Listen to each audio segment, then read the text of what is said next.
Westborough TV, are we good? They gave a thumbs up. All right, thank you.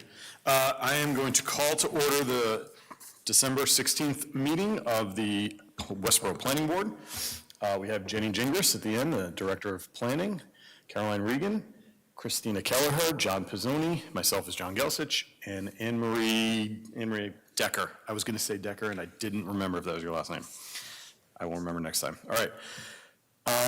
The first item on the agenda is 50 Flanders Road. John, I'm attending. Hazel, just say something? John, Say it again, Hazel. yeah, I was, you did not mention that I was attending my Yes, sorry, Zoom Hazel. or whatever. You're behind me. And Hazel Norse, our chair, is attending virtually and is behind us. Sorry, Hazel. Thank you. That's all right. First item is 50 Flanders Road, and they have requested a continuation to the January 6th meeting. Jenny, any updates on that? We did meet with the peer review consultant and the applicant to go over the comments on the peer review. So the applicant is working on revising the plans and should be submitting them within the next week or so. Thank you. All right, could I have Jenny. a motion? Hazel was saying something. Yes, Hazel. Yeah, I'm wondering if, I would really like to see a timeline on this particular application. I mean, they've been in front of us for, it's got to be 3 years at least, if not longer.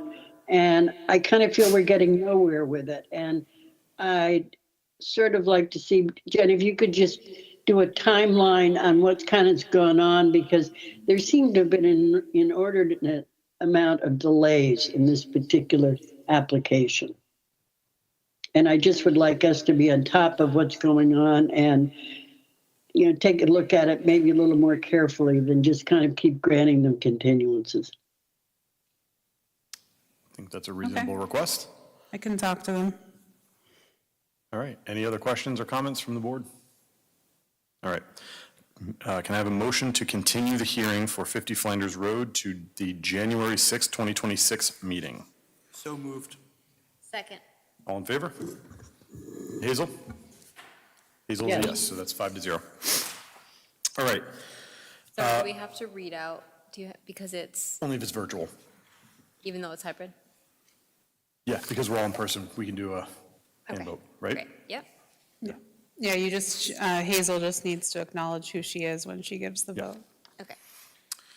All right, the second item is 171 Milk Street and 221, 223 Turnpike Road. They have also requested a continuation to the January 6, 2026 meeting. Any updates, Jenny? We did receive the peer review comments. We're still waiting for a couple other departments to make comments, and we will be setting up a meeting between the peer reviewer and the applicant. And then also, I know the board had expressed interest in doing a site visit, which, you know, we would typically have to post if there's a quorum. And then the applicant would go over, you know, where things would be located, things like that.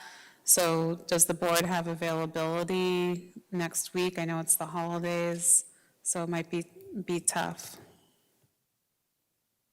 And I can pull up my calendar so I can also see.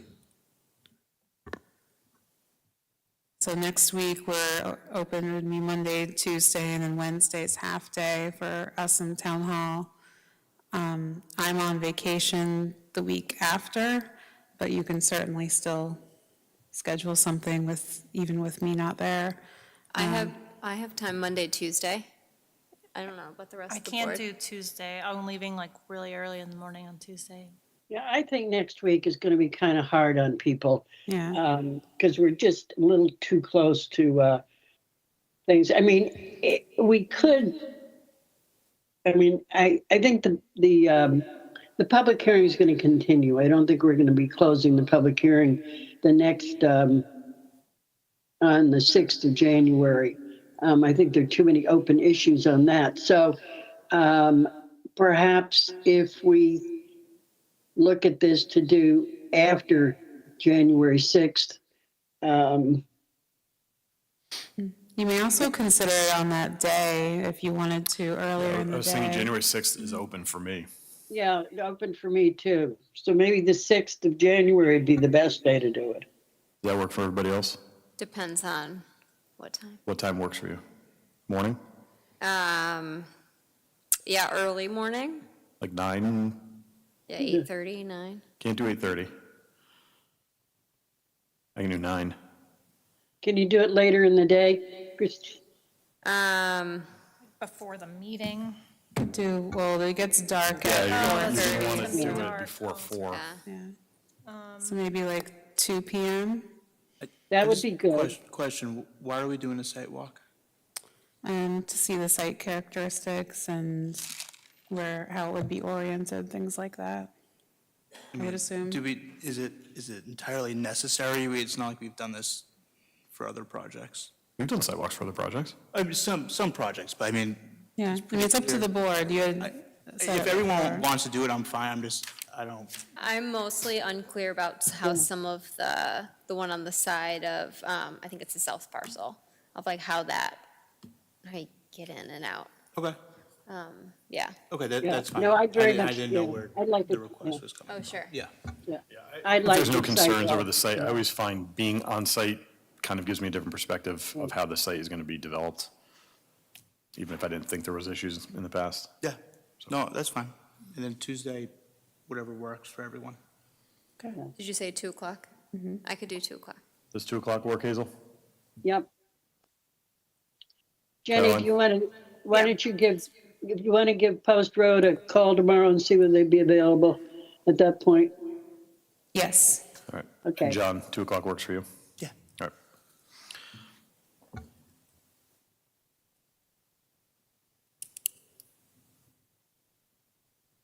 All right.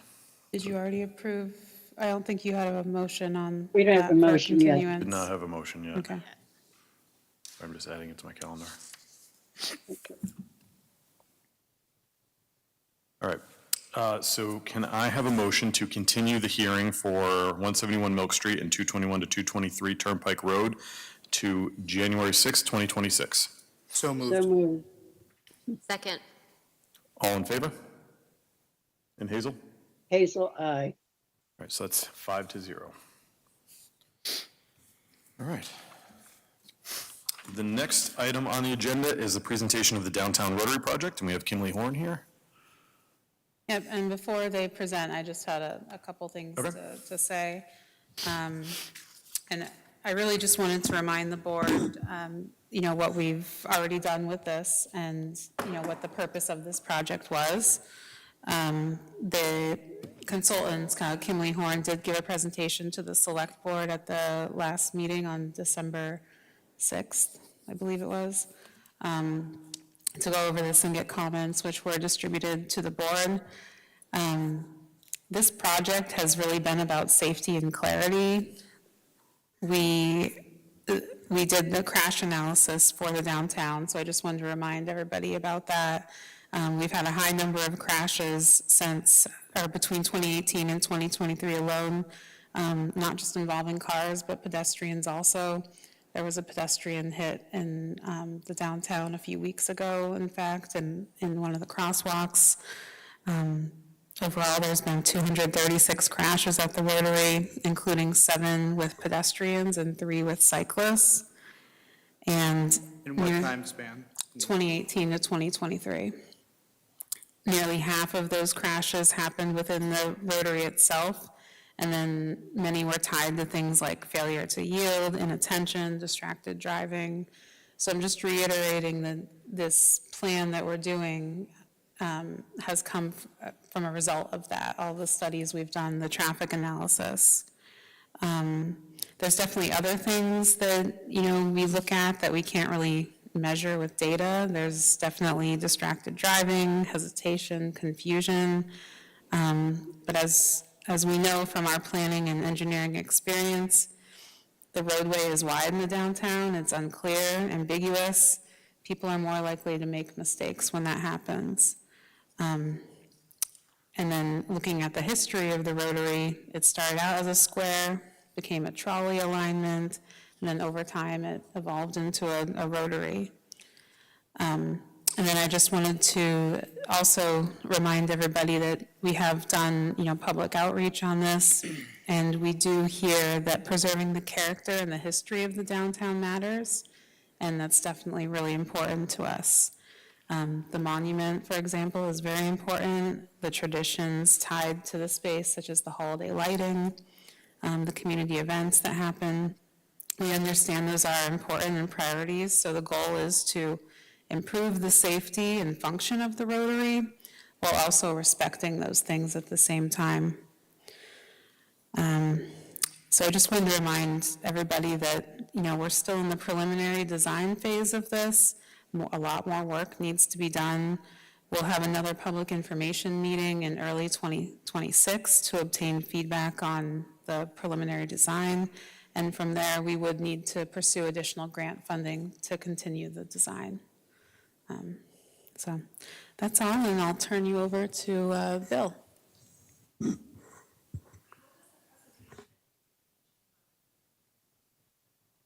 Yeah, Westborough TV, they're plugged into the HDMI. Can we connect down here? I don't know, I might. Okay.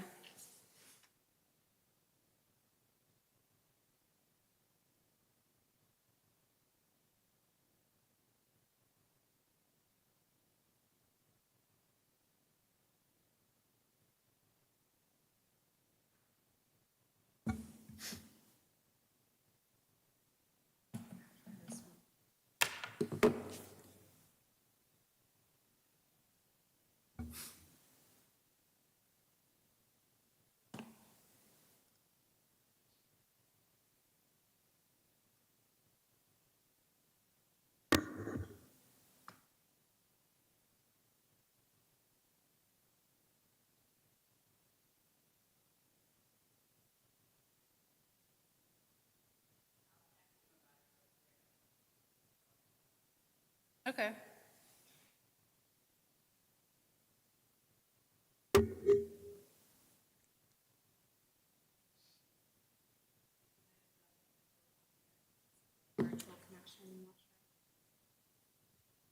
Thank you.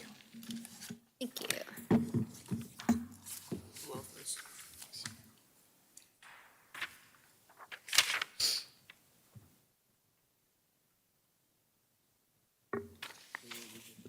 If we need to, maybe you can give me the presentation if you send me the PowerPoint, and then I can share it on here.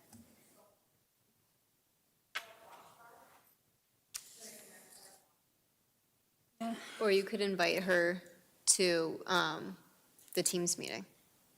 I could do that. That's true. You want me to just send you an invite? To Bill, yeah. To Bill? Yep.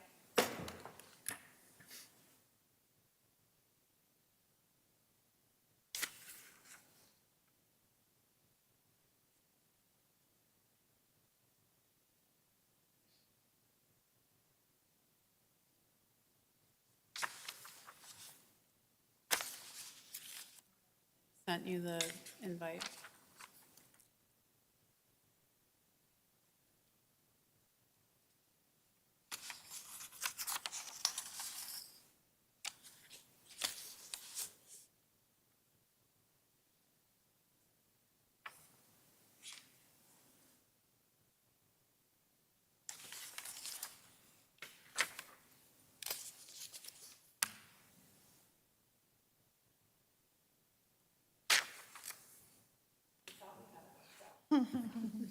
So while we're waiting, conversations with people that I've had over the last couple weeks about this project just kind of came up with, and I'm sure this is very simple and basic, but it helped me to kind of think about what I'm looking for out of this project. There's two different issues with the circle, right? Traffic and pedestrians. And I think we need to look at the proposal and think about the circle and figure out, are we looking to redesign it to make traffic better? Or are we looking to redesign it to make the pedestrian connections safer and more inviting? We can try and do both, which I think, in my opinion, is what we've been trying to do for 80 some odd years, and it doesn't seem to be working.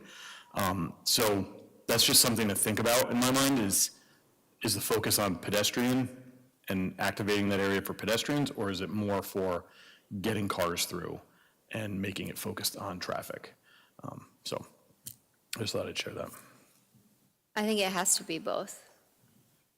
If it's got to be both, then you need to figure out which one, or I guess what's success for each item, right? Sure. What is success for traffic control? What is success for pedestrian Right. connectivity? The way that it is right now, that might be the best it's going to get by balancing both of them. It may not. I think they'll talk about that a little bit in their presentation too, because it definitely has been a balancing act on Yeah. trying to accommodate all of these different things. And we have had, every plan over the past decades. It's been decades. We have multiple plans on what people see as an issue in the Rotary, and it's always been, traffic flow is an issue, but the goals are really making it a vibrant downtown, walkable, accessible, things like that. But they'll, we do understand traffic flow is something, we don't want to make anything worse. But we do want to accommodate all users. So they'll definitely talk about that.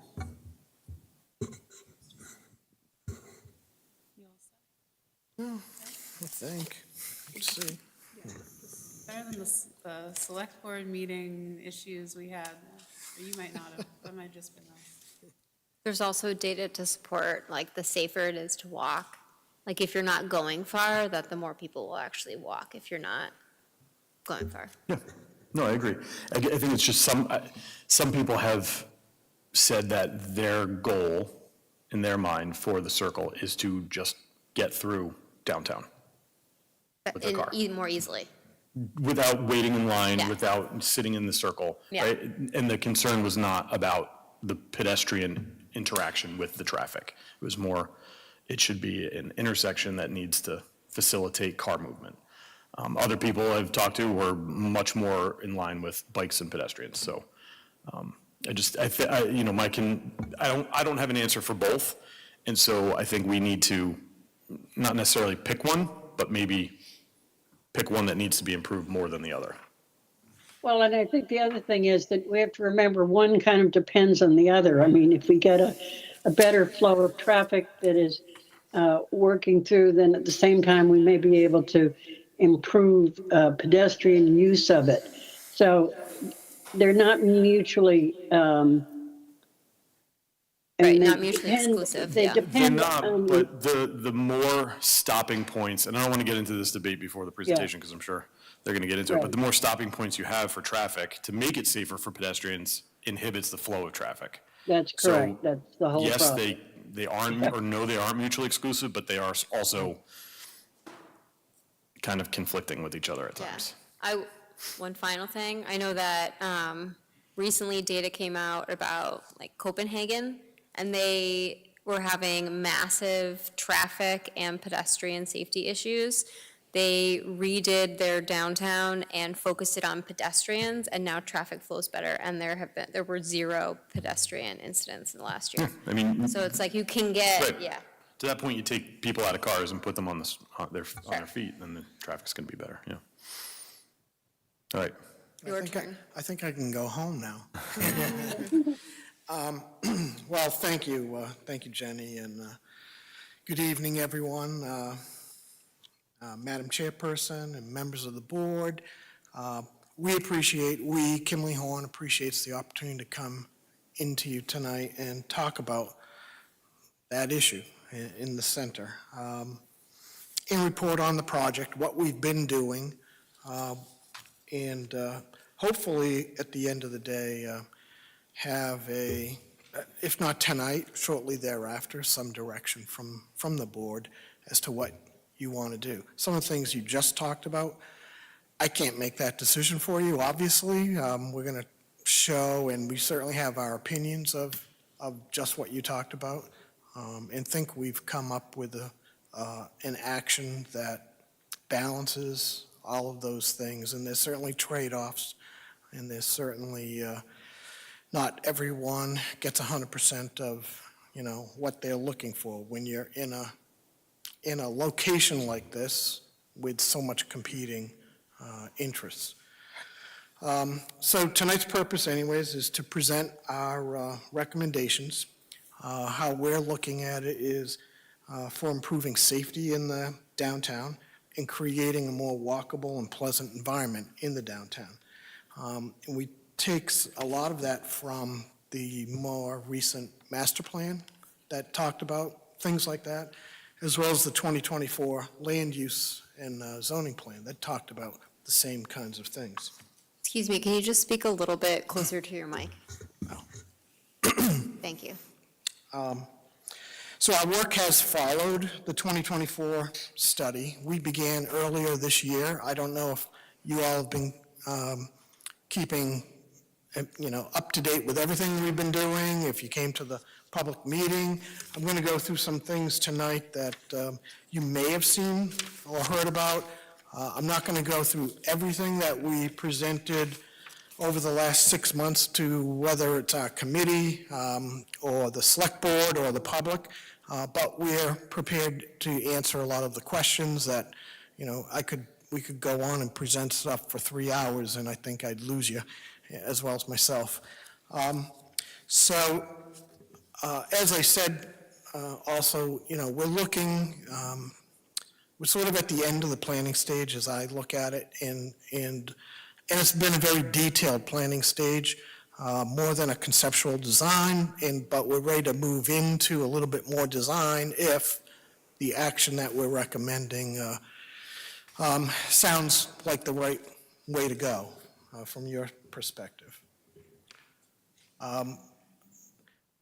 When we started, we probably thought we were jumping right into a design. As you remember in the 24 study, it talked about a traffic signal in the downtown and changing things around.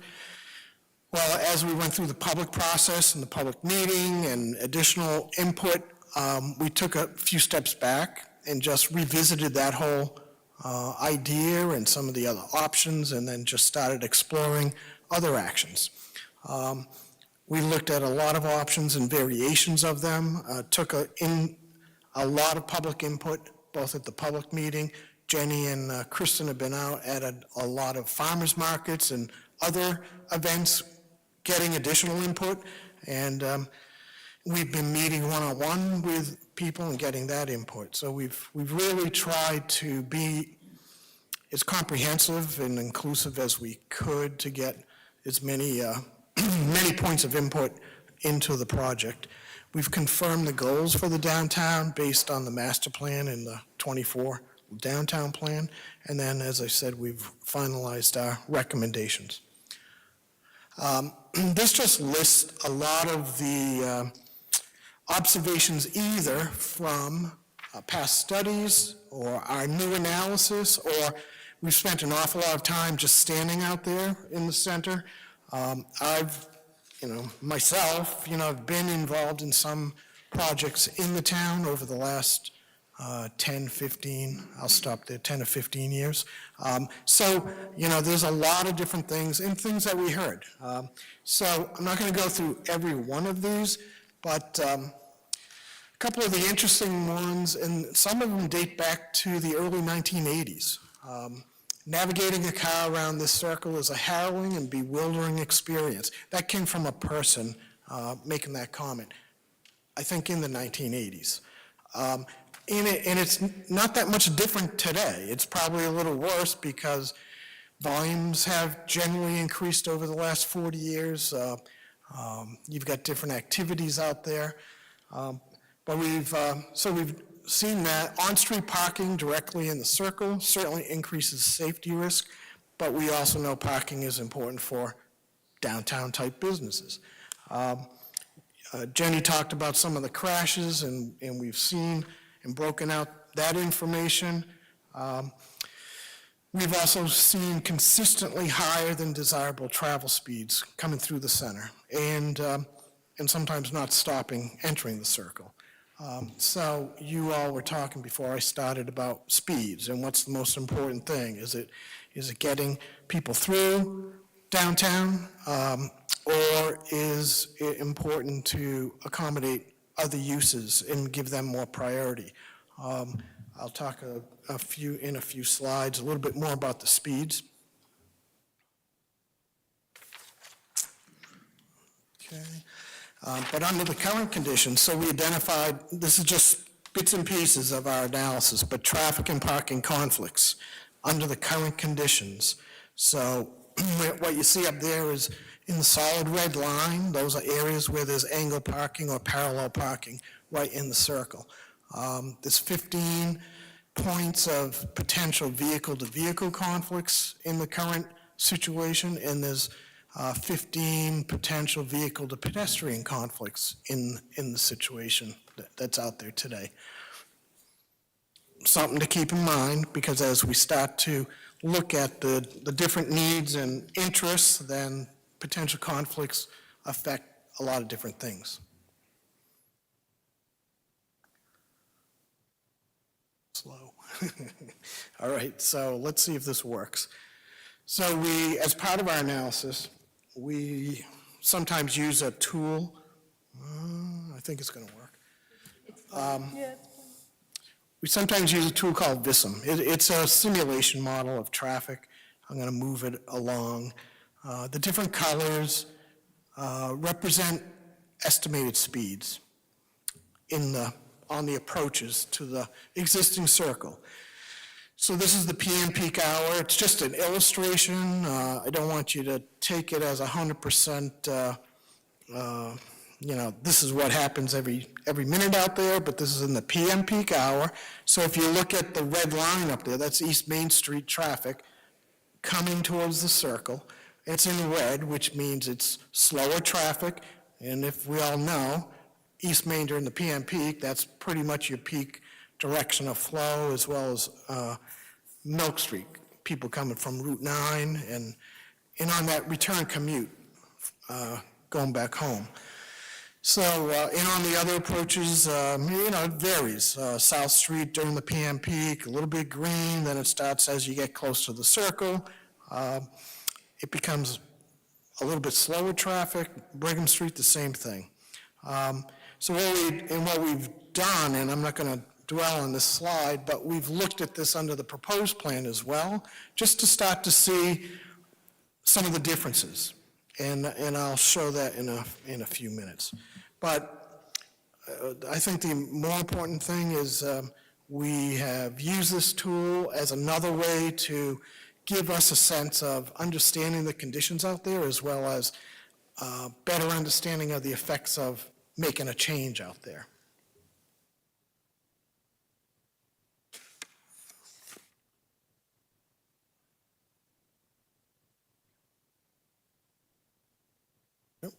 All right, so this is just a review of the downtown goals. So there's 5 major goals that were in the land use, the 24 study, promote mixed-use development and create a vibrant street life downtown, diversify the retail, the dining, and the entertainment options, enhance walkability and pedestrian safety, expand outdoor gathering and green spaces, and preserve the history of downtown and improve the building aesthetics. The transportation project contributes to meeting, or can contribute to meeting all of those downtown goals, but the one highlighted in pink certainly is a very direct one of enhancing walkability and pedestrian safety. Some of the other ones of vibrant street life, gathering spaces, green spaces, also will relate to the transportation project through urban design and streetscape design.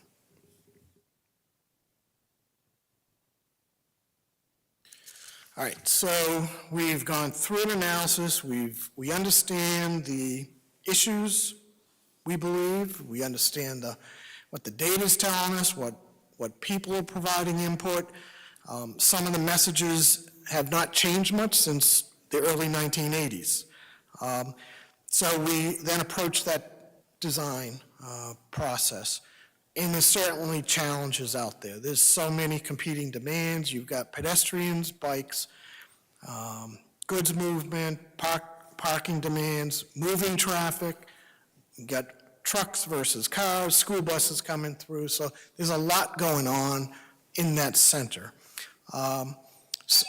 creating safe walkable connections is another, it was a major goal, making it more walkable.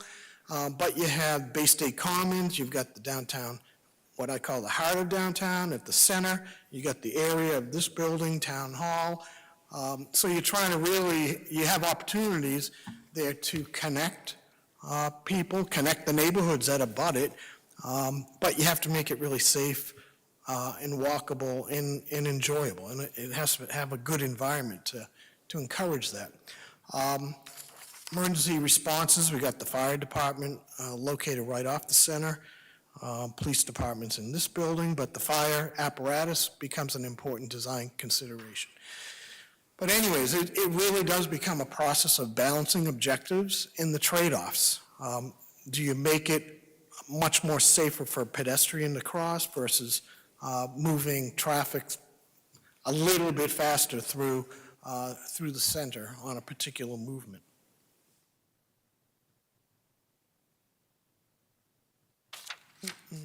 All right, so I'm gonna present the recommended plan and some of the actions. While we really focus at the center, we also are looking at the sort of the spokes of the center, going down South Street a little bit, coming up West Main, going down East Main. So, some of the actions that I'll highlight over the next few minutes deal with some of that area outside.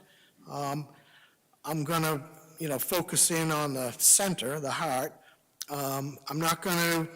We ended up concluding that, it comes up, that redesigning the circle, we feel is the way to go. It meets a lot of the objectives.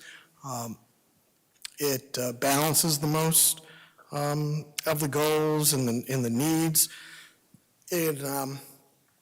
But this is in more of we call it a peanut shape roundabout. So right now you have a circle with a lot of pavement in the center. What we do here is we try to narrow up the pavement, define the travel lanes better. The areas in red are areas where we believe we can widen out the sidewalk and extend the curb out. The areas in the bright green are areas where bike accommodation through the center could occur. Right now you have virtually no bike accommodation through the whole center. This is a way to get them through the center, and then you work on continuing their trip both north, south, east, west. The light pinkish, sort of pinkish color in the middle, it is part of the peanut island, but it's what we call a truck apron, so that large trucks can maneuver around the circle, and the rear wheels in some cases need to use that apron to continue to make and finish their turn through the center. In this area, there are what we call splitter islands on each of the approaches, and those splitter islands, for the most part, will be raised islands. They can be green areas, they can be hardscape, some type of treatment for urban design. But in every case, the pedestrian crossings then of all the legs become short, and the pedestrian is protected within that splitter island. So if you can picture this, the pedestrian crossing West Main Street. I wish I had a pointer. I don't know if this would work. Probably not, no. You've got about 12 to 15 feet to cross to the middle of the splitter island, and then see where the traffic's going on the next direction, and you have another 12 or 15 feet to cross. Unlike today, where some of the crossings are, pretty long. Some of them are probably close to 50 feet, and you feel like you're out in no man's land. On some of these, and again, this is just, I'll call it detailed planning concept. Some of these crossings will probably have rapid flash beacons at each of the crossings. I'm not positive all of them will have that, but it could. Be more trees. Trees aren't shown on this diagram that clearly. One other thing on this one is, so with this option, what we've done is we've taken Milk Street, that is on the south side of the arcade building. That'll remain, that'll become one way, but at the end of that piece of Milk Street, the only thing that you can do is take a right turn onto West Main Street. We've converted, and there's been kind of a different discussion whether it's Summer Street or Milk Street. I keep calling it Milk Street. On the north side of the arcade building, we convert that to a full two-way street from the circle down towards Milk Street in front of the fire station. One lane per direction. And from that movement, if I'm on Milk Street, from there I can go anywhere. I can go around the roundabout and go to South Street, go to Brigham, go to West Main Street. I'm not prevented from going to West Main there.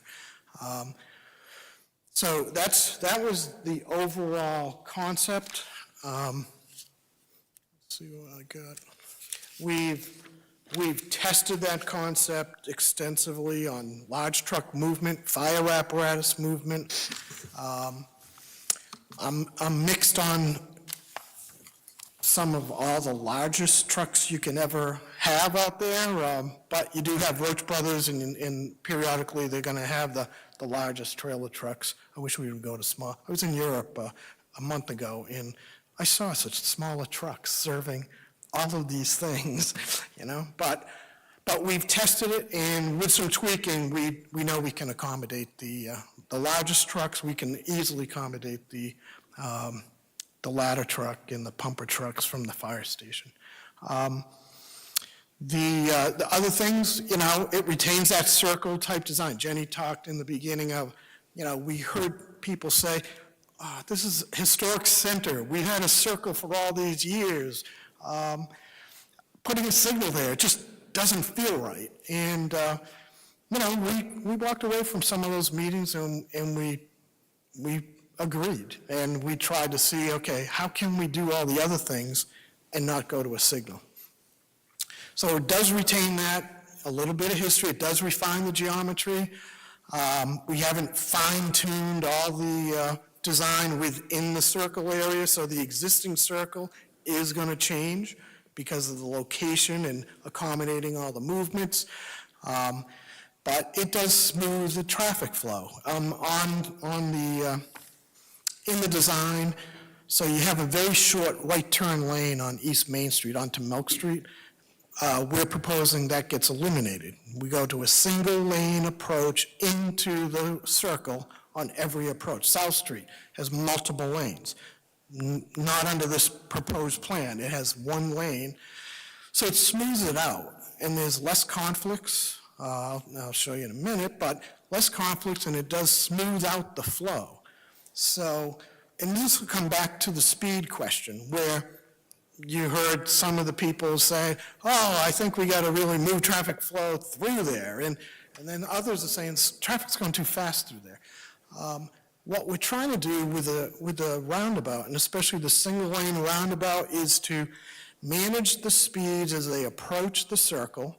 If there's nothing stopping you from entering, then very little delay. You're slowing down to 10, 15, 20 miles an hour, you enter the circle, make your maneuver. What we don't want is today you have about 30 to 35 miles an hour in some of the movements, and they're just, going straight through. With that smoothing out, even though we're managing the speeds and bringing them a little slower into the circle, it actually, in theory, and I'll bet on it, is everything moves smoother through the circle so that you're actually going to end up moving traffic better through the center. It's not going to get rid of the East Main Street PM peak flow into the center. That's backed up to Lyman Street. You got two-lane road all the way from Lyman into the center. But once you get past the signal at Ware Road, it's not going to be much different today, but smoother. You're not going to be competing with, you're not going to be competing and wondering, is someone moving out of Milk Street? Is someone coming from me from Brigham Street? With the slow traffic and the angle that we have designed to enter in, your visibility is better. You can see what's coming at you better. You have a little more space and gap to proceed in there. As I showed, we define a way to get bikes through the heart of downtown. In the plan, in the circle, we would bring the bikes off the road, and they would be on the raised portion. Remember, you saw that red area of expanded sidewalk and a band of bright green around it. They're off the road. They're up higher than the road in a protected manner, and then we get them to a crossing, and then they do the same thing. So once they're through they're in a protected environment pretty much through the center of town. I'd mentioned it accommodates trucks. We increase public space, whether it's sidewalk area or some green space. That hasn't been final designed yet, but we know we have more space available. Added sidewalk space gives opportunities to benches, maybe dining outside, a lot of different things. I'll talk about Milk Street in 1 second. Right now, our estimated construction cost of the project is $5.5 million. That includes treatment of Milk Street on both ends, as well as the approaches coming into the center. I just wanted to show a couple examples, because we've been getting sort of the questions all along of, why are we doing this? We already got a circle. I don't know. So you get 236 crashes over 5 years in the circle. You get a situation where you just don't want to walk through the circle at all, to get from maybe the Commons up to the center. This is Hudson downtown, so you may have been there. On the left is a picture from maybe 2014, maybe, of the old circle. And Hudson was going through a downtown revitalization and looking at a lot of planning. And they, in fact, were weighing, do we change this circle to a signal or keep the circle? And it got, kind of in a heated contest of, no signal. This is, historic Hudson. This circle is part of us, right? So on the right is a picture from, I'm going to say that might be 2024, but it was finished in around 2018, 2020. 2019. And you can see all that white is expanded sidewalk area. They went to single lane, so on some of these approaches, the lane entering is a lot wider than you need. You can see the comparison on the left side, an awful lot of pavement in the middle of the circle, and on the right side, a lot less pavement. You've got the truck apron, you've got the green area in the middle, and They took parking out of the circle, but they kept parking where they could all around the area. They did have some other options, just like you have options. And what has happened is there is outside dining in downtown. You go up there now, you can't find a parking space on Main Street because, everyone's going there. And the circle's operating fine. A lot reduction in confusion and improvement in safety. And you can see the crossings, the pedestrian crossings. They're all shorter and protected compared to the picture on the left. And this next one, don't get too scared. This is Kelly Square, Worcester. And again, I wanted to show you this one just because I have used it in some of the presentations as saying that, well, we've come up with a peanut shape. And Kelly Square ended up a peanut shape. On the left side is the old Kelly Square. And you can see the chaos. You can see all this pavement, pedestrian crossings. It's just, my mother still didn't want the Kelly Square improvement to be done because she would somehow find a way to get over to Water Street in this mess. But on the right side was the redesign MassDOT ended up doing. This was about the time when Polo Park was going to open up for the Woo Sox, excuse me, I almost said Paw Sox. They made some of the streets one way, they narrowed them up, this is a 2-lane peanut. It's a different than what we have here in the center here. It's much longer, you had a much bigger area, much higher volume, and they were sort of forced to go to that 2-lane approach. But you can see, all of a sudden there's order, there's controlled and better pedestrian crossings through this horrendous area, you know, and it was one of the highest crash locations in the city, and it's not now. One of the things, what research has shown is the single-lane roundabout exhibits some of the fewest total crashes and definitely the fewest severe crashes of any real intersection option. And if you start comparing signal options with the roundabout options, it's no comparison in terms of crash history.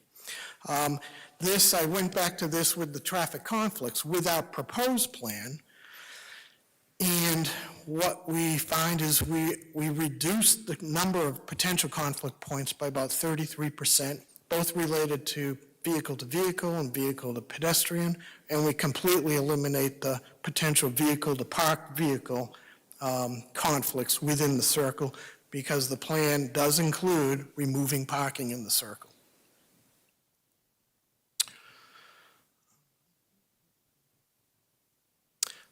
This is already going. This is good. So this is the proposed plan and the simulation, the same simulation I showed before in terms of the model. And you can see East Main is still going to be slow traffic. This is the PM peak hour. But Milk Street all of a sudden is green and yellow. Greenish. Light green and a little darker green. So it's moving. Whereas today, if you come out of Milk Street today on the south side of the arcade building, and you want to get to South Street, I mean, you sit there and you wonder when to go. So you're creating some delay. Under this plan, you have a better chance of getting a gap in the circle, making the right turn out, and making your way around to South Street. You can see everything that's going on around you. The curb that we extend out in front of the arcade building amplifies that visibility. We also kick the curb out in front of the liquor store, and that does the same type of thing. There is a little bit of slowness on South Street, because remember, South Street is 2 lanes entering the existing circle. We're taking one of those lanes away, making it a single lane approaching. So that's going to get a little bit slower. But South Street is also one of the streets that I think we heard the most of just too high a speed of traffic coming into the center on South Street. This is going to, one, slow that down, plus some of the other actions that we recommend. So the argument of speed, and again, I'm going to bet that even though we're going to slow traffic down approaching the new roundabout, it's going to be smoother. It's actually going to move traffic more efficiently and safer through the center. We've seen and heard of vehicles coming through the center at about 35 miles an hour. Our goal is to get that down to about 20 miles an hour coming into the center, and then going through the roundabout. What this chart shows is just the impact of that difference in speeds. At 35 miles an hour, if a pedestrian gets hit, there's a 60% chance of fatal or very serious incapacitating injury. Incapacitating meaning your life has changed pretty much forever. You may need help during the rest of your life. You may not be able to do the things that you were doing before. 20 miles an hour, there's only a 20% chance that occurs. at 20 miles an hour, the driver sees the road a lot easier, clearer, is able to change, make decisions to stop a lot better. So again, I just wanted to show that because over the last few months, there's been, a lot of questions and people saying, well, why are we slowing traffic down? I'm worried about slowing traffic down because that's going to make traffic worse. And I've taken the position that we're slowing traffic down. Number one, it just makes everything safer, and the way our geometric design and managing traffic speeds will really result in a more efficient and a better traffic flow. Cars aren't going to disappear, but they're going to proceed in a better way. This is the next few slides, just fairly quickly, and then open it up for discussion. This is just very preliminary with some landscape and urban design. Our hope is to utilize, like on West Main and East Main, you already have street lamps out there. The town invested in them not that long ago. Still use them and try to match them with in areas that we need to add lighting. Certainly add shade trees. Shade trees along a walking route, incredibly effective. The next slide shows, and you may have seen this slide in some other presentation, so this is Milk Street on the south side of the arcade building. It's just an idea, but what it could be designed for. Different surface treatment on the sidewalk and the roadway area where traffic would flow, bollards to slow traffic down or keep pedestrians in certain areas. You can see, a row of trees and all that. So it looks kind of nice. And this is with traffic flowing. And then they get to West Main, they'd have to take a right turn. From the 24 study and then our work here, we also saw Milk Street as a potential activity center. I know you do things down at the Commons, down in Bay State off of Union Street, but this becomes another opportunity to do something where you can close a portion of this section of Milk Street and whatever, art festival or fair or whatever. But you can see we're still accommodating parked cars and moving cars in one condition and then closing it off, and you have room to have some nice activities. The next slide just shows a few areas that Kimley Horn's done in other states. Just again, you're creating an atmosphere and environment that's pleasant, and you make it inviting for people to walk down here, come down here and walk around, sit, do things, enjoy yourself. And so you use various design techniques to do it, and that's what we're aiming to do in this case. This one I already really showed you. The bright green is the bike movement, and again, within that whole area of going around the Peanut roundabout, that would all be above road grade. So they'd be protected by the curb and be able to get to a crossing. Obviously, they're going to have to transition down to South Street or transition down to West Main Street because you don't have the width over there to continue that type of treatment over there.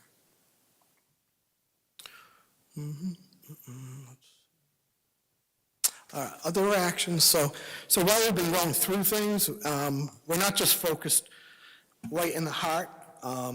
There's a lot of things that have to happen or can happen that all work together. So we definitely want traffic calming on the approaches to downtown.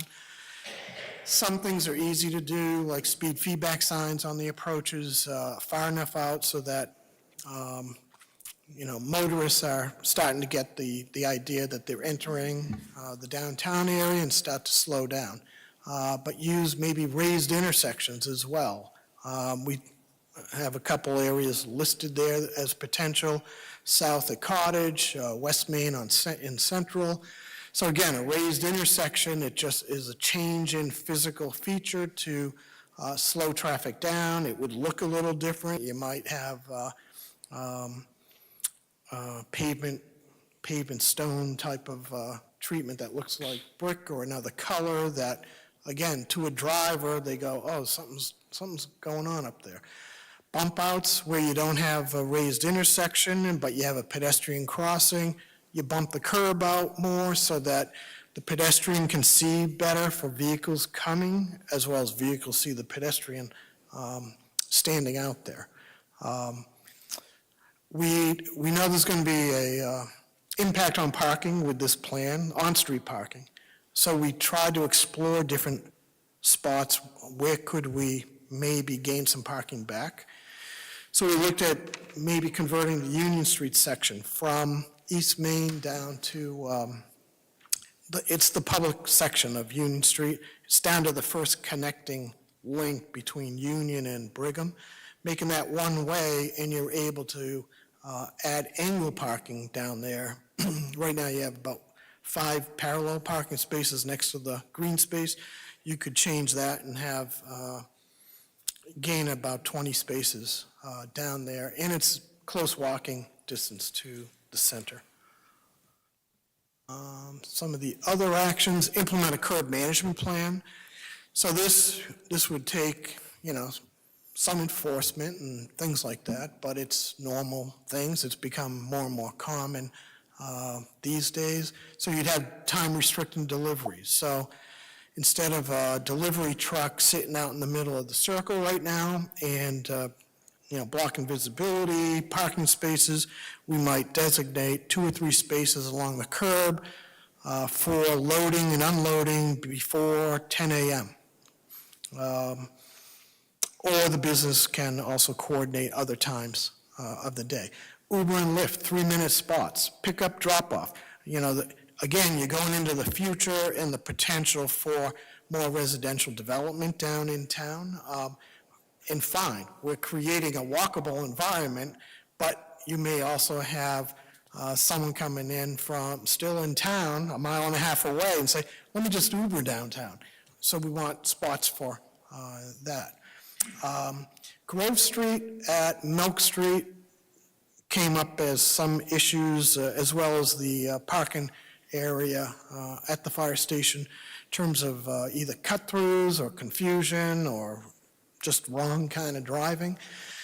So we've talked about potentially restricting the access to and from the fire headquarters parking lot from Grove Street only, and also for that end of Grove Street, just restricted to right turns out only onto Milk Street, and instead of them coming down and sort of getting into that funny spot with the Milk Street curbs. Bike accommodation, and I think that's it on that. All right, so in summary, this isn't my last slide, but in summary, we feel the recommended plan benefits the downtown. It provides a lot more space for people, not cars, with wider sidewalks, shorter crossings, areas to spend time and relax outside. It is moving away from sort of a car-centric thinking, but it doesn't eliminate car movement. We're managing travel speeds, but better defining the lanes, resulting in a calmer pace by the driver and controlled movements, which we believe will lead to a significant improvement in safety, as well as maintain probably a more efficient traffic flow in the peak hours. In the off-peak hours, it's going to be great in the off-peak hours. And the improvement accommodates the anticipated or potential future growth in the downtown area by creating that walkable, healthier environment. A couple other things that have come up in discussion and presentations is, are there things we can do right now?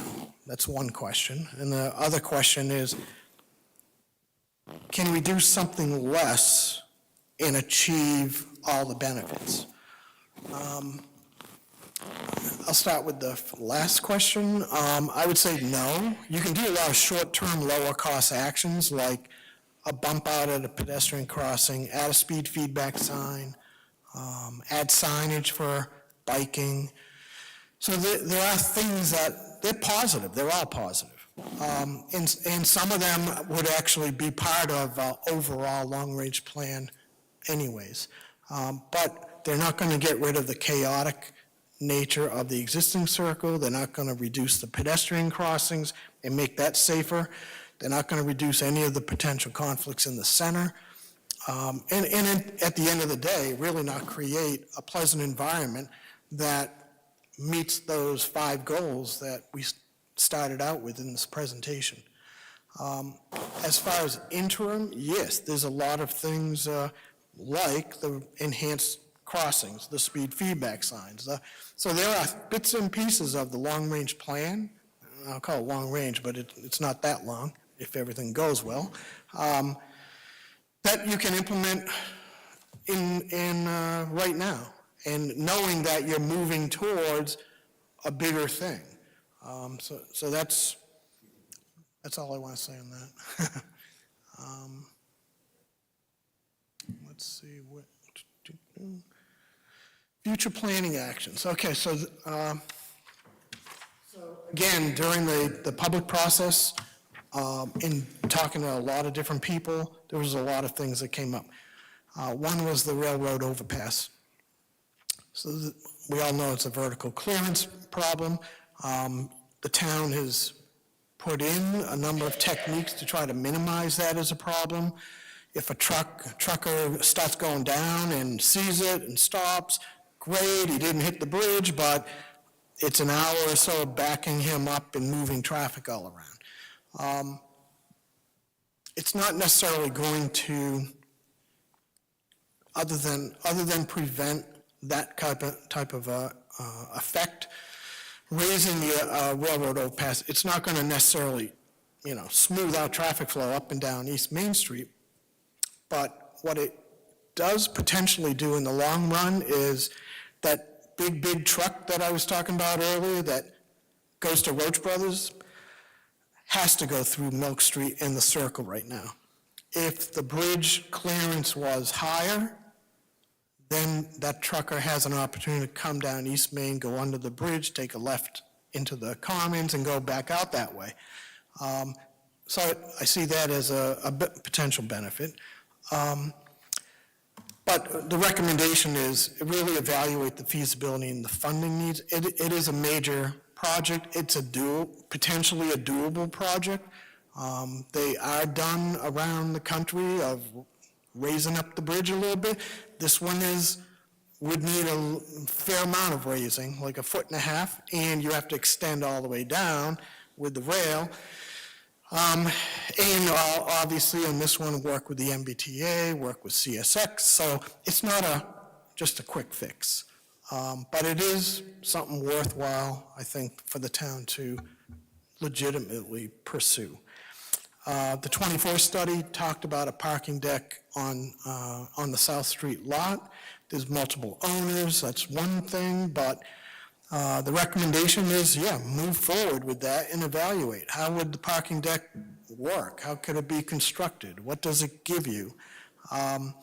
So that should move forward. And then what we call the edge intersections, West Main School and Church and Milk Fisher Church. So right now, if I'm coming from the part of town to the east, or Hopkinton, I'm coming down South Street, I take a left on School Street, cut across West Main, go to Church Street, and then out to Milk, and I'm gone, or vice versa. Those intersections should be, looked at and seen what can we do to make sure that they're safe and efficient. Bill, I think your And, presentation unshared. Oh, did it? How did it do that? It was the message. You're on the end.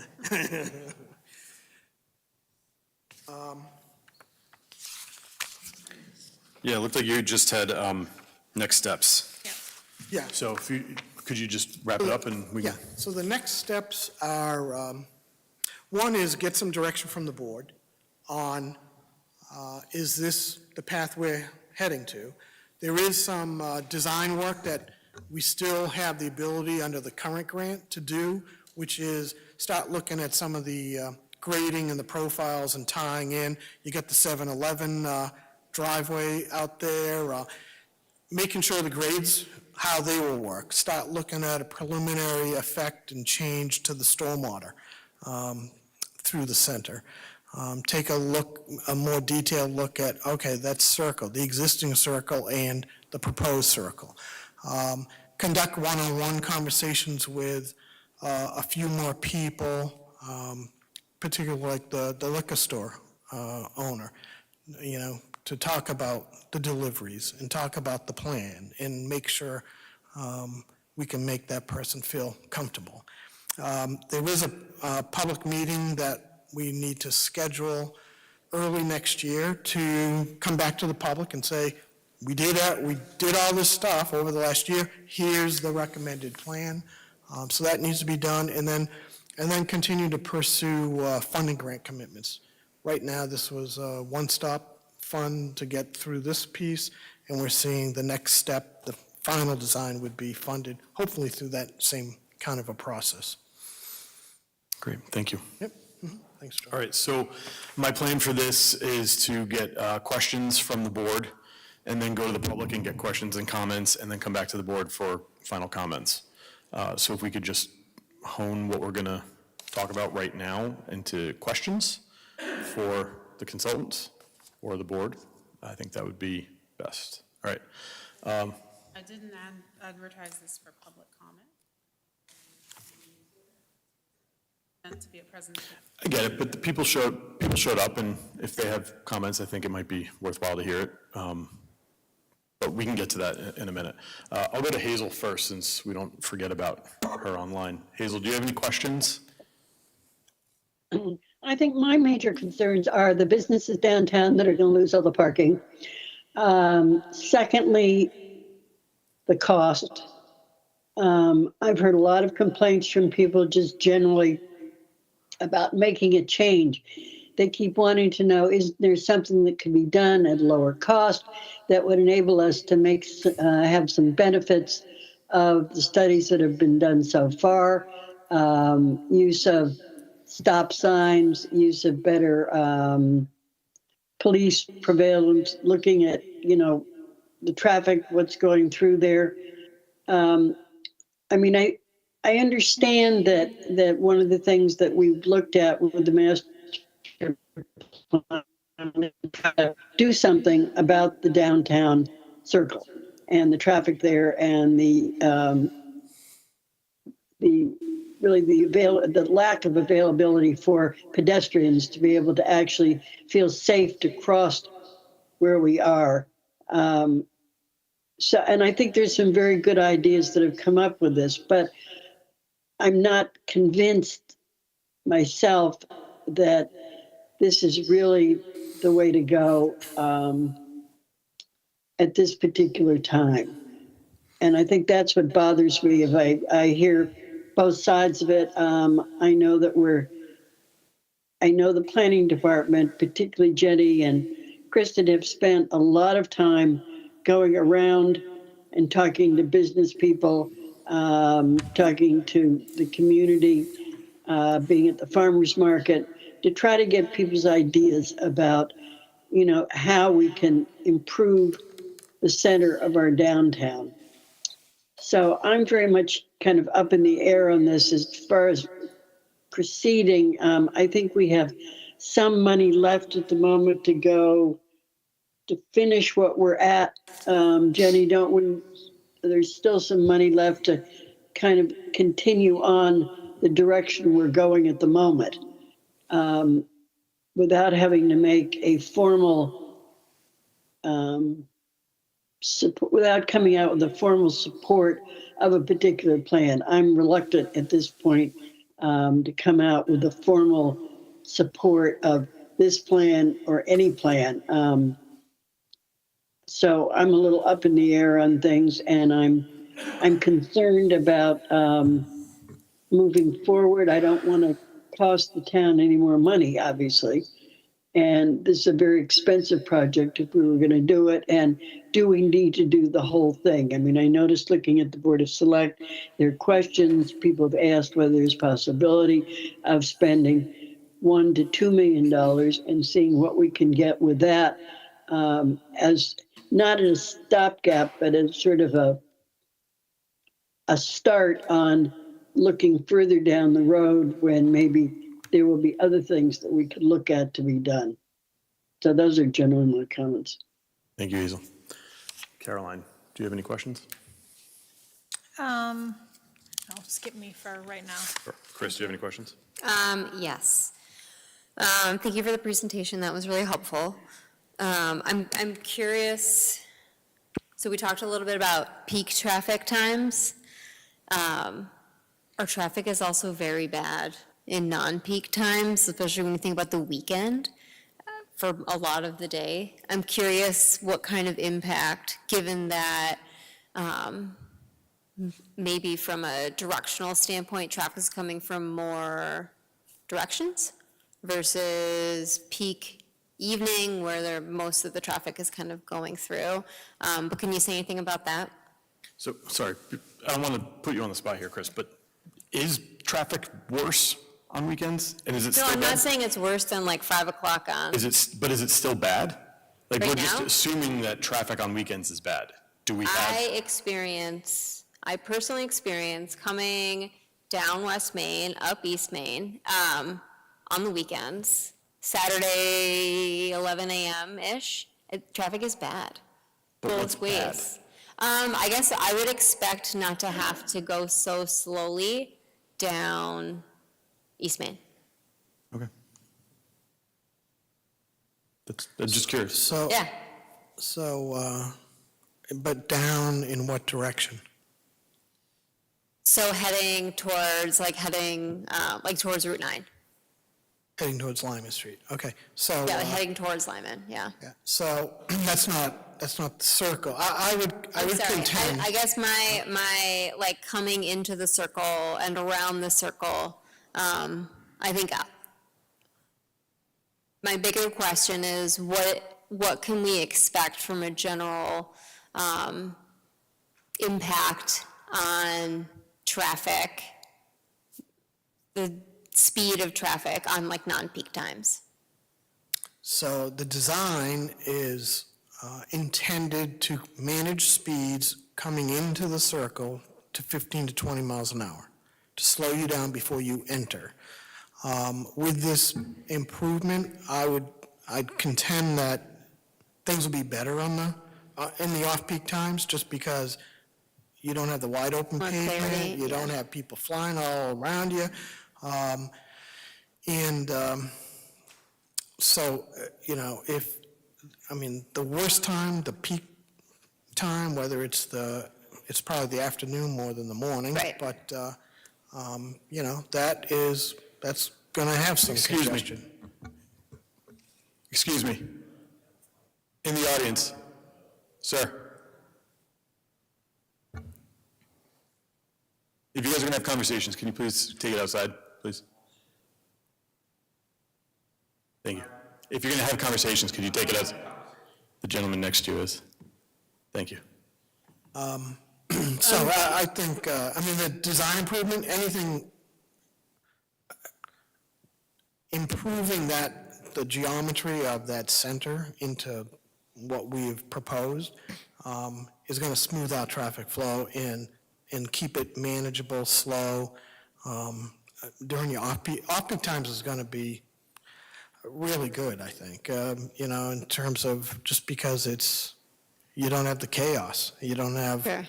conflicts.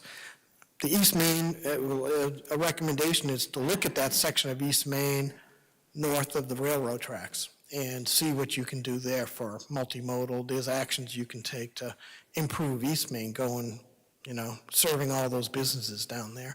But that's not part of this Right, project. I think, I don't think I was explaining myself clearly. I meant like that directionally, but I did mean the rotary, and we're- but that and- makes sense. And all of our analysis, I mean, we had a lot of volume on all the approaches. It's just in Right. the afternoon, that East Main coming into town is just The worst. a lot. Yeah.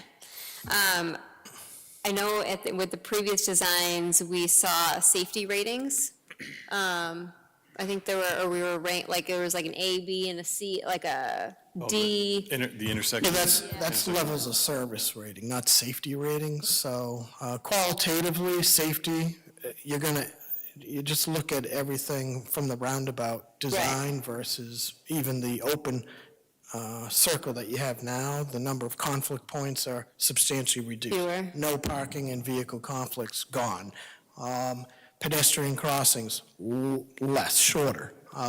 So from a safety point of view, this is a major improvement. From a level of service point of view, I showed the models, Right. the simulations. So, right now, leaving Milk Street under today's conditions in the peak hours, especially the PM, it's not only backed up, but so much indecision of someone leaving Milk Street to get through or into the circle. Again, the goal, the design manages flow, gets everyone into one lane. It's not a level of service solution, let's say, we're not going to get to a level of service A in the center of town, just because you just don't have, you have a two-lane road, and you have five roads coming in altogether. But what you will have is that smoothing out. That's what I was hoping the simulation would show, is that it smooths out and people can enter the circle and get around there in a more orderly and safer way. Sure, that makes sense. And, sorry, just to clarify, the level of service is based off of the wait times when you're at an intersection, correct? It's queues and vehicle delays and all that. It's not a safety rating per se. So when you think about, it sounds like, because we had the initial concepts, you heard feedback, you came back with this one. What do you see, I guess that additional feedback aside, what do you see from like a benefit standpoint, like still looking at them all? Like if you hadn't received feedback that we don't want to light, would you recommend from a pedestrian and traffic standpoint that we use one of the original, or is this what you I would be recommend? recommending this. Okay. Yeah. That's helpful. The light, by the time you accommodate all the large truck movements, Yeah. accommodated all the different legs coming in, accommodated the pedestrian, picture a red light just stopping every approach for now a longer crossing and pedestrians to go through the intersection. So it just became very, very difficult to design a signal. And not to say the 24 analysis, that was very, very high-level traffic planning, and they looked at a lot of options, and it looked like to them the signal might work. But as we got into, we did the field survey, we did the curb line, we knew the property line, and then started testing all the truck movements. And it just starts to change things. And can you coordinate with Ware Road? How is that going to operate, type of thing. Okay, that's helpful. And then my last question, so I know we'd be giving up the parking spaces directly within the rotary for this plan, but it sounds like within this plan, we'd be gaining some on the section of Milk that's currently, two-way, turning into one-way. What would be the kind of the net change in parking in that, within this plan itself? I know, like, not talking about Union Street or some of the other. Not talking Union Street, you may lose 40 to 50 on-street spaces. Okay. Because also, I should add, so one thing that came up a lot during the public process, in the different boards and the committee, department heads, was the angle parking issue on, like, West Main Street. And everyone said that angle parking, people are backing out, no one can see anyone, that's causing so much trouble. So in this plan, again, to balance and trade off, We went to parallel parking, so you lost some spaces there, to accommodate and give us enough width between the curbs to accommodate some bike movement, shorten the crossings, extend the curb, all those kinds of things. So the Union Street, and that's an idea to do. I mean, they've got, other ways to get in and out of that spot, but if you can make that one-way in, it gets rid of a conflict coming out onto East Main, and you can gain 20 fairly convenient spaces back. And then we know the South Street lot is, at least the last time I looked with the data, was underutilized, but that was why the wayfinding program and project Right. was created, to try to get people over to that lot, be aware of it, and you're 600 feet or less from Sure. that lot walking to the center, but no one perceives that. Sure. I guess one, just to add on to that, I'd be curious to see data around, within the Rotary itself, like capacity for parking. I think from observation, there are a few spots I think aren't as used as much as others, I think probably because they're difficult to get in and out, but it would be interesting to see To see kind of how what they're that, utilized today. Right. Currently Yeah. it is. I think we Yeah. have that information. okay, Yeah. great. Do you have the utilization rate for the parking downtown? We do from the Central Mass RPA that they did a parking study a couple of years ago, Do you know what that is? Off the top and of off your the top of my head, head? Ballpark? couldn't even tell you. I can, one reason I can get you that information without a problem. The Central Mass study broadened out their study area, so they were into sort of the side street neighborhood and say, hey, there's no one parking over there. So it sort of skewed a little bit the total, so we can get that information, John. That might be helpful to have for the public meeting. Yeah. All right. Caroline, are you ready? Yeah, so for the Union Street parking and where the spots would be, and you said about 20, and that would all be parallel parking No, on it'd that be street? It would that would angled be parking angled, there? yep. Yeah, okay, I figured that would be how it would fit, okay. But you would need to come from, I guess, being in, East Main, if you came from East Main to park there. If you it have to was, go into Bay State, right? right. Yeah. If you were one way from East Main, you'd go, that angle, or if you made it one way the opposite way, then you'd be in Bay State and Okay, park there. that makes sense, and then you could get out just the one way. I do like having the south side of Milk Street being the one-way out, because I think that it's hard to cross there with two different angles coming, so I do like that. On this map, I don't know, are these lighter lines, those are for the bike path? Or bike. The bright green is that would be a protected raised bike accommodation through and around the circle. Okay. The very light green in the circle Yeah, is just to differentiate from the trees. It could be Yeah. grass. yep. Yep. Okay, In the wider sidewalks, I mean, that will likely end up a combination of landscape and hardscape kind of thing. It has not gotten there yet. right. And the wider sidewalks along Arcade Building and in front of liquor store, is that to also kind of help see better the cars that are coming through definitely, there, for right? sure, Without having to for pull sure. out into the Yeah, roadway. And you don't have a parked car blocking your Yeah. view, you're coming Yeah. out.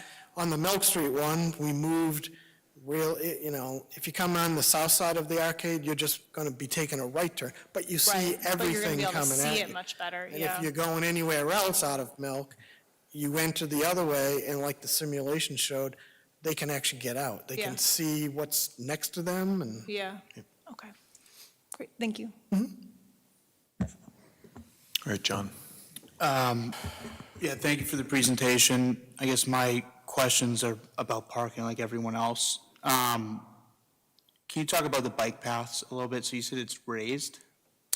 within the circle area. So it'd be like a raised area. So let's say you're on the street on West Main Street biking, because you just don't have the width.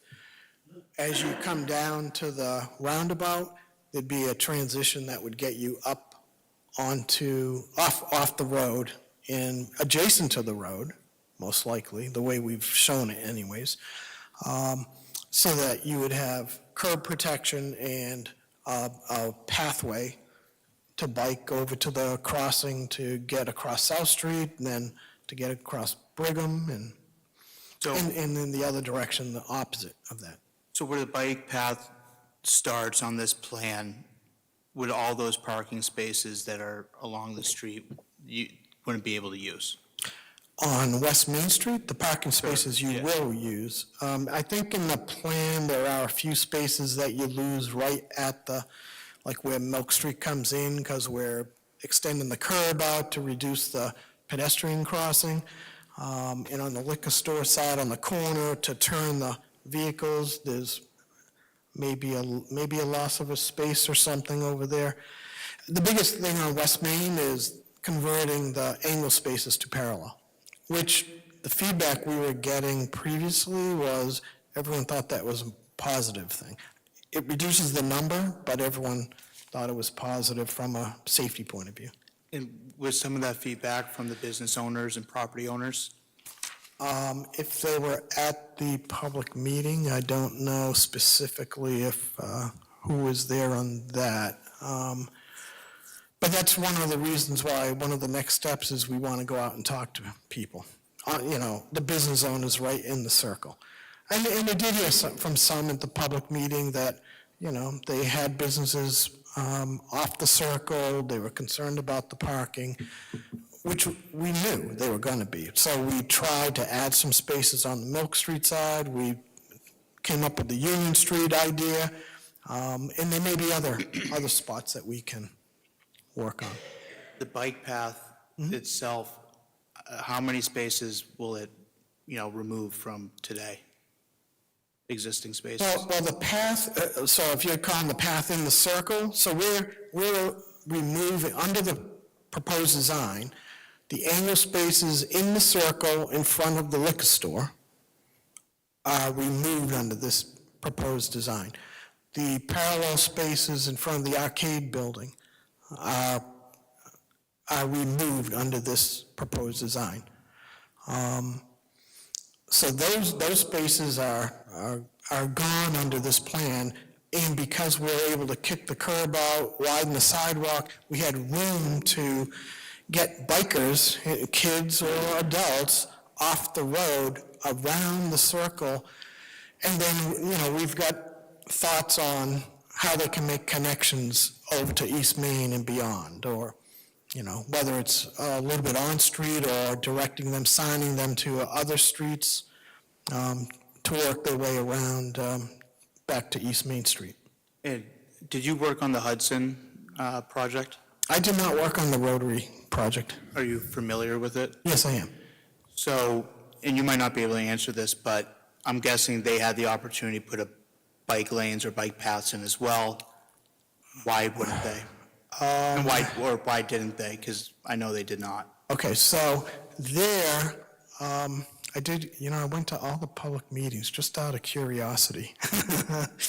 They do have their trail. But they have, they have the Aspet Rail Trail down right next to it. Sure, but And then it's on road, then it's on road biking. I mean, one thing that they did like to have is the wide sidewalks for sort of openness, They are still working on, so you have the Aspet Trail, but then you have the Riverwalk, the South Street Riverwalk, and they're working on that, and which will cross Route 85 eventually, and then get to the pond, just, stone's throw from the circle. And that'll be, probably wide enough for biking or walking along that piece. So I don't think the bike part, I don't recall exactly, but I don't remember it really being the biggest issue there as they were going through the redesign. They were definitely, very negative on, we don't want to see a signal here. We like our circle. We have a monument there, or whatever. And so then it became, okay, well, how can they make this work? You got parking in the circle. We don't want that to happen. they had to see some of the other benefits.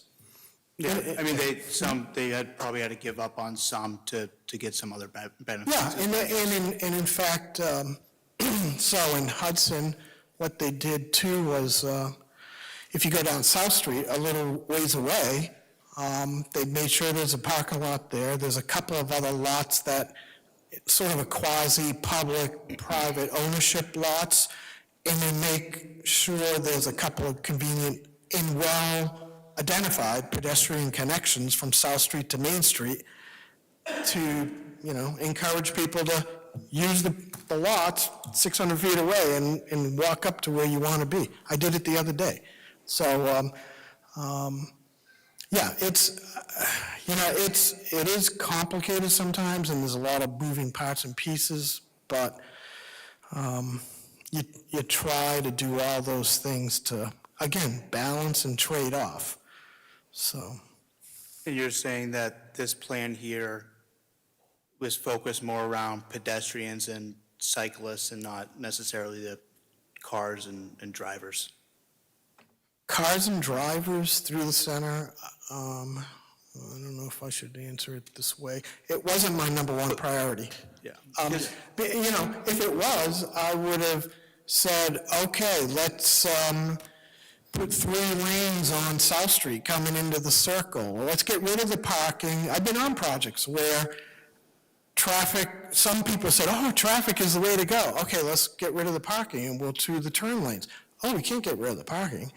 So you have limited road capacity down there. East Main's a 2-lane road. If you put in turn lanes up and down East Main, you probably alleviate some congestion on East Main, but you still only have a 2-lane road that's the busiest. It's not crazy, but I think we saw 11,000 cars a day on East Main and West Main. So safety was a big one, walkability, pedestrian, and again, trying to balance all the different goals and objectives that we go to a meeting and we go, well, what, you haven't done anything on the bike stuff, so, we're just seeing, okay, here's how we can do it, but we have to convert the angle park into parallel spaces. And if the bike paths shared the road with the vehicles, then you could have angled parking. At least on one side, yeah. Yeah. And that would probably add how many spaces back? Well, if you got, let's say you had 5 parallel spaces, you'd double, going to angle spaces. Okay. Thanks. Okay. Just have 3 questions. How many trees in the circle are going to be lost under the proposed plan?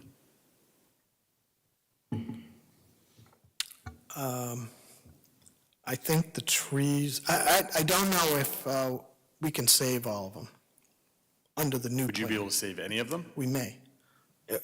We just haven't, I haven't gotten to that level of detail, John.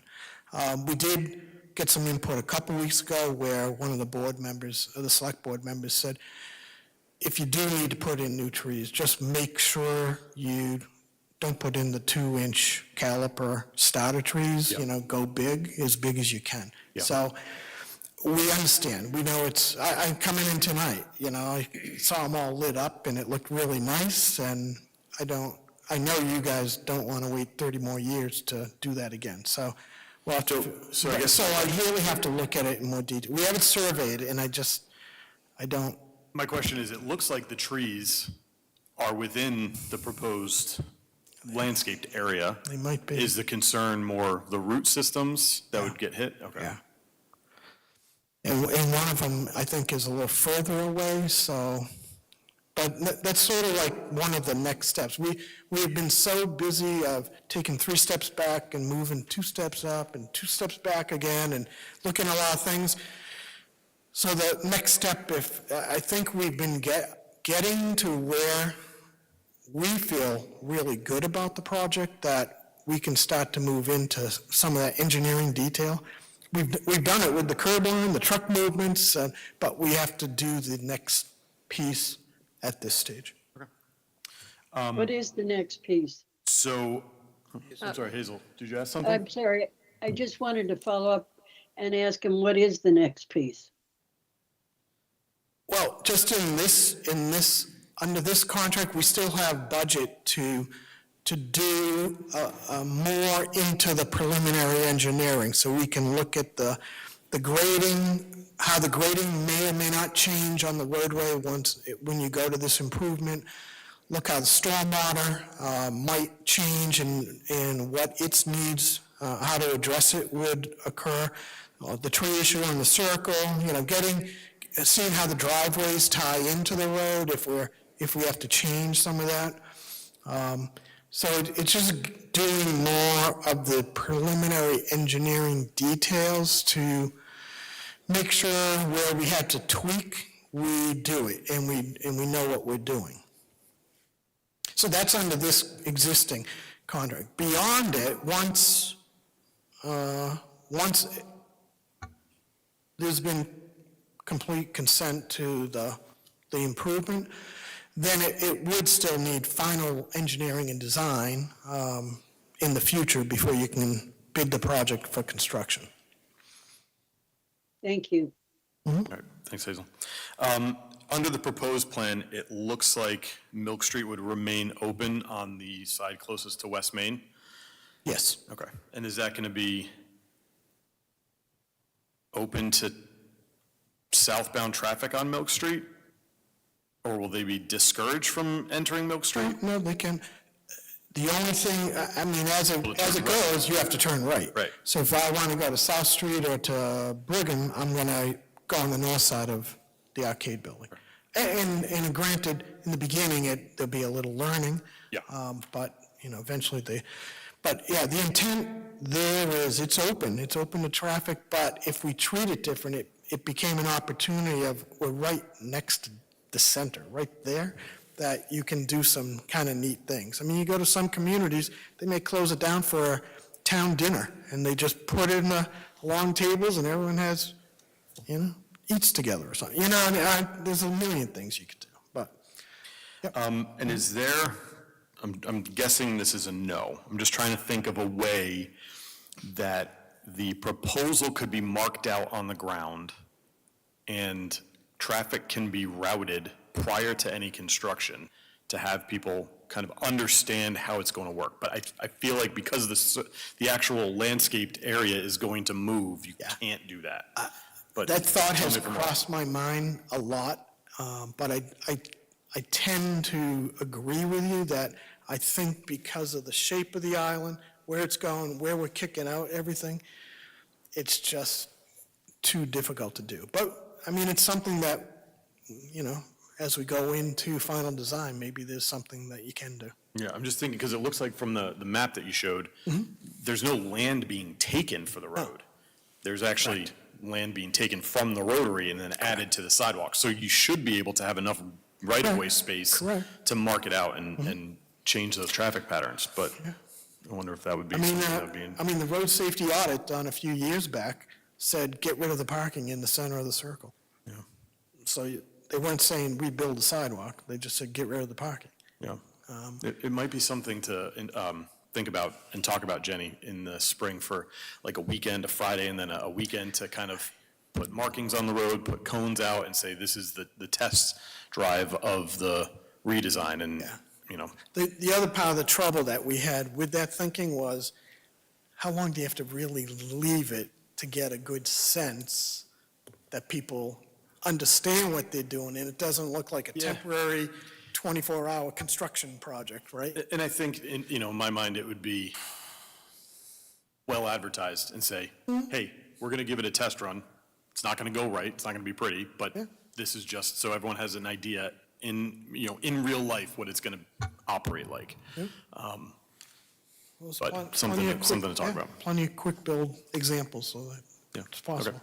Okay. Any other questions from the board? Okay. Hazel, any questions? No. Okay, so I'm now going to open up to the public, and I'm going to keep a strict 2-minute timer for any questions or comments. You will have another chance at a public meeting to ask questions, to discuss this, but since you all were kind enough to show up and pay attention, I wanted to give you the opportunity to raise any concerns or ask any questions if you have any. So if you have any questions, just please come up to the microphone. Westborough TV, is this one on the desk on? No, sorry, Jenny's got that one. All right, thank you. Yeah, and name and address, please. Hi, Suzanne Parr, 79 South Street. So I live on South Street, right near the School Street bail-off, where everybody runs zipping around the corner. They get to the School Street, they see the backup on South Street, they aim off of School Street, and they kind of try to cross over there. This, if the traffic is going to be slower, there's going to be more people bailing. So while I love everything in the Rotary, and that makes it, I think, much safer for me to bike or walk, you've now moved the mess even closer to my house. So I think if you do this, you really have to think about what you're going to be doing at that Church, Ruggles, School Street intersection, and off of South Street and School Street, because I think you're just going to move the problem from one place to another. Yep. And just to go off that point, I live on Church Street, right near Grant Street, and that Grant Street, Church Street, Milk Street intersection is always a mess. Yeah. And I would imagine more traffic's going to go there, but thank you. Wait, I'm trying to picture, what exactly you're talking, I'm just trying to, Me or her? with her comment. So School Street, if you're Yeah. going up South Street towards the circle, Yeah. School Street kind of breaks off right after Forbes, Yes. and you go up the hill. Yes. That's what you're Okay. talking about, correct? Yes. Okay, great. Thank you. Crosswalk there, and nobody pays any attention to that crosswalk at all. Right. It's like invisible. Yeah. It's also, is that wide too? That, It's very wide. It's Yeah. wide there, yeah. It is very yeah. wide, yeah. Okay, thank you. Yeah, okay. Thank you for that. Yes, sir.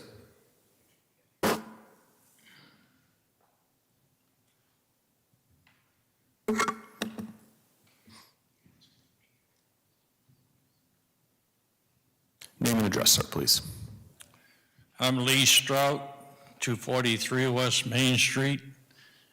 I've lived in this town for over 60 years, and I've gone around that rotary. I maintain that we're spending a lot of money for little gain. I'm also a member of the veteran members of the trustees of Soldiers Memorials. And aesthetically, we've got a beautiful centerpiece in the downtown area. Mature trees that are going to be destroyed. I think it's a matter of education. When you've lived here in the town, in fact, I was just in Bavaria back in November. They have rotaries over there. They don't have any problem with them. People know the rules and they abide by them. And yet we're contemplating spending millions of dollars to create a new traffic pattern down there. I don't know if any of you have ever driven an extended axle vehicle. That's going to be a nightmare coming in from South Street, coming around that peanut to get onto Route 30. We've got trailer traffic in town that comes from Harvey's and other places that use that traffic pattern. You're creating a nightmare. Thank you. And just to touch on some of those points, so the funding for this work, to my understanding, was grant funded, so the town has not paid for any of that. And we will be going for grant funding and looking for grant funding for any of the next steps, the design and the construction. So we would be looking to make the town's commitment in terms of financing as minimal as possible. And then for the truck issue, I understand that's a concern. Bill, tell me if I'm wrong. The way that it's designed, there's a landscape circle and then brick outlay. And that brick outlay is to allow for those long axle trucks to be able to make that turn. For a trailer truck driver, or any extended vehicle, any extended axle vehicle, when you come into a rotary, once you are in that pattern, nothing changes. When you come in from South Street, say you're going on to Route 30, you got to make a right-hand turn, a left-hand turn. I don't think you people understand the difficulty of getting a vehicle like that around a difficult pattern like that. No, we do understand, and I'm not a traffic engineer, but Kinley Horn does have traffic engineers on board, and they go through the process to estimate all of that. And you talked about the ladder truck from the Westborough Fire Department, which I believe the Hopkinton firefighters told me that was one of the bigger fire trucks that they have ever seen in this part of the state. And we did test the longest trailer that is typical to be coming through that area. We've been out in the circle also, just watching what trucks do right now and how many real large ones come through. So, I mean, we're taking the steps. We understand the difficulties. I know truck drivers are unbelievable in many cases, but we're testing, and the models are they're very conservative models. So we've identified, that's why the apron is kind of an odd shape compared to the green area in there, because on certain corners, we had to make the apron larger for the rear wheel. Thank you for bringing that up, and we'll definitely keep that in mind when we're investigating and making sure that all those can be addressed. I'm a member, one of the veteran members of the trustees for Soldiers Memorials, and I think it's a shame to destroy what we've got down there already. Okay, thank you. Any other comments or questions?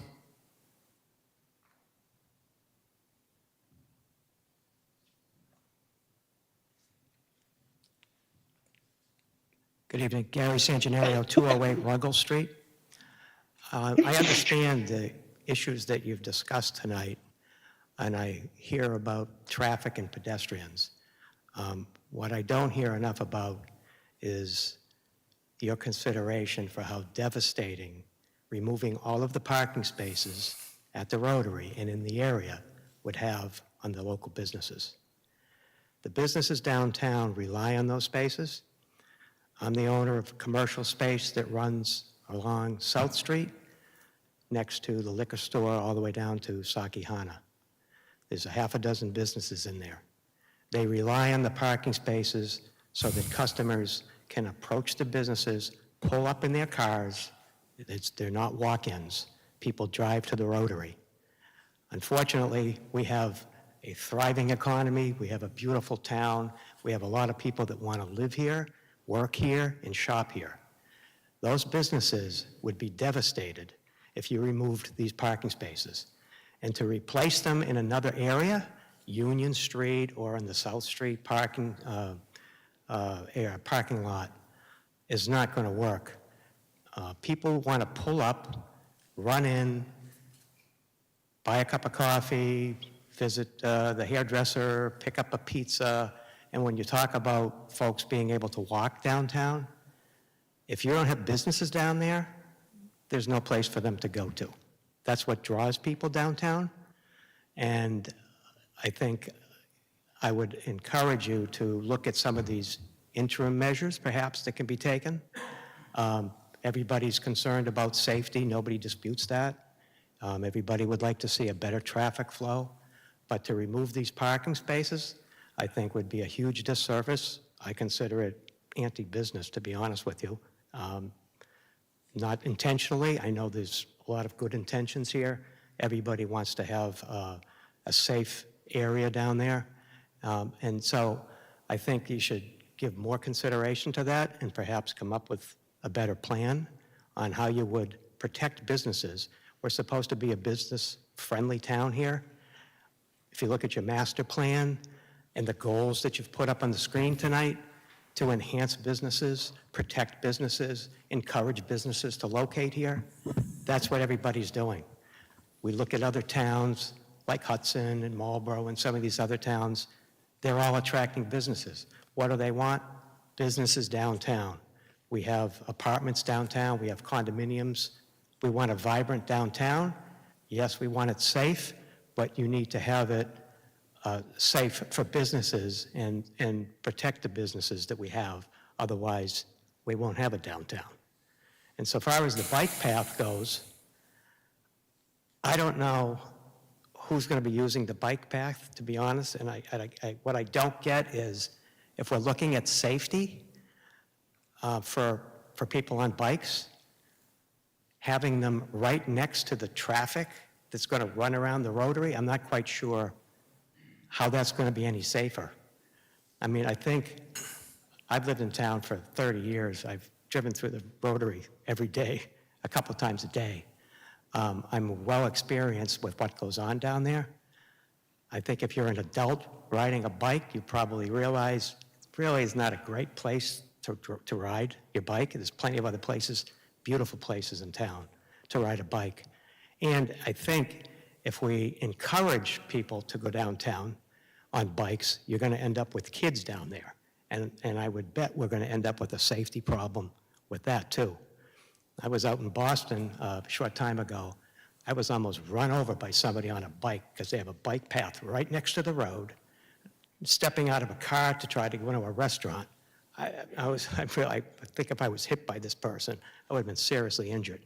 And it struck me as, wow, bike paths are great in some places, but not others. And I think to mix that in with the traffic flow that you want to try to change here, I think is a mistake.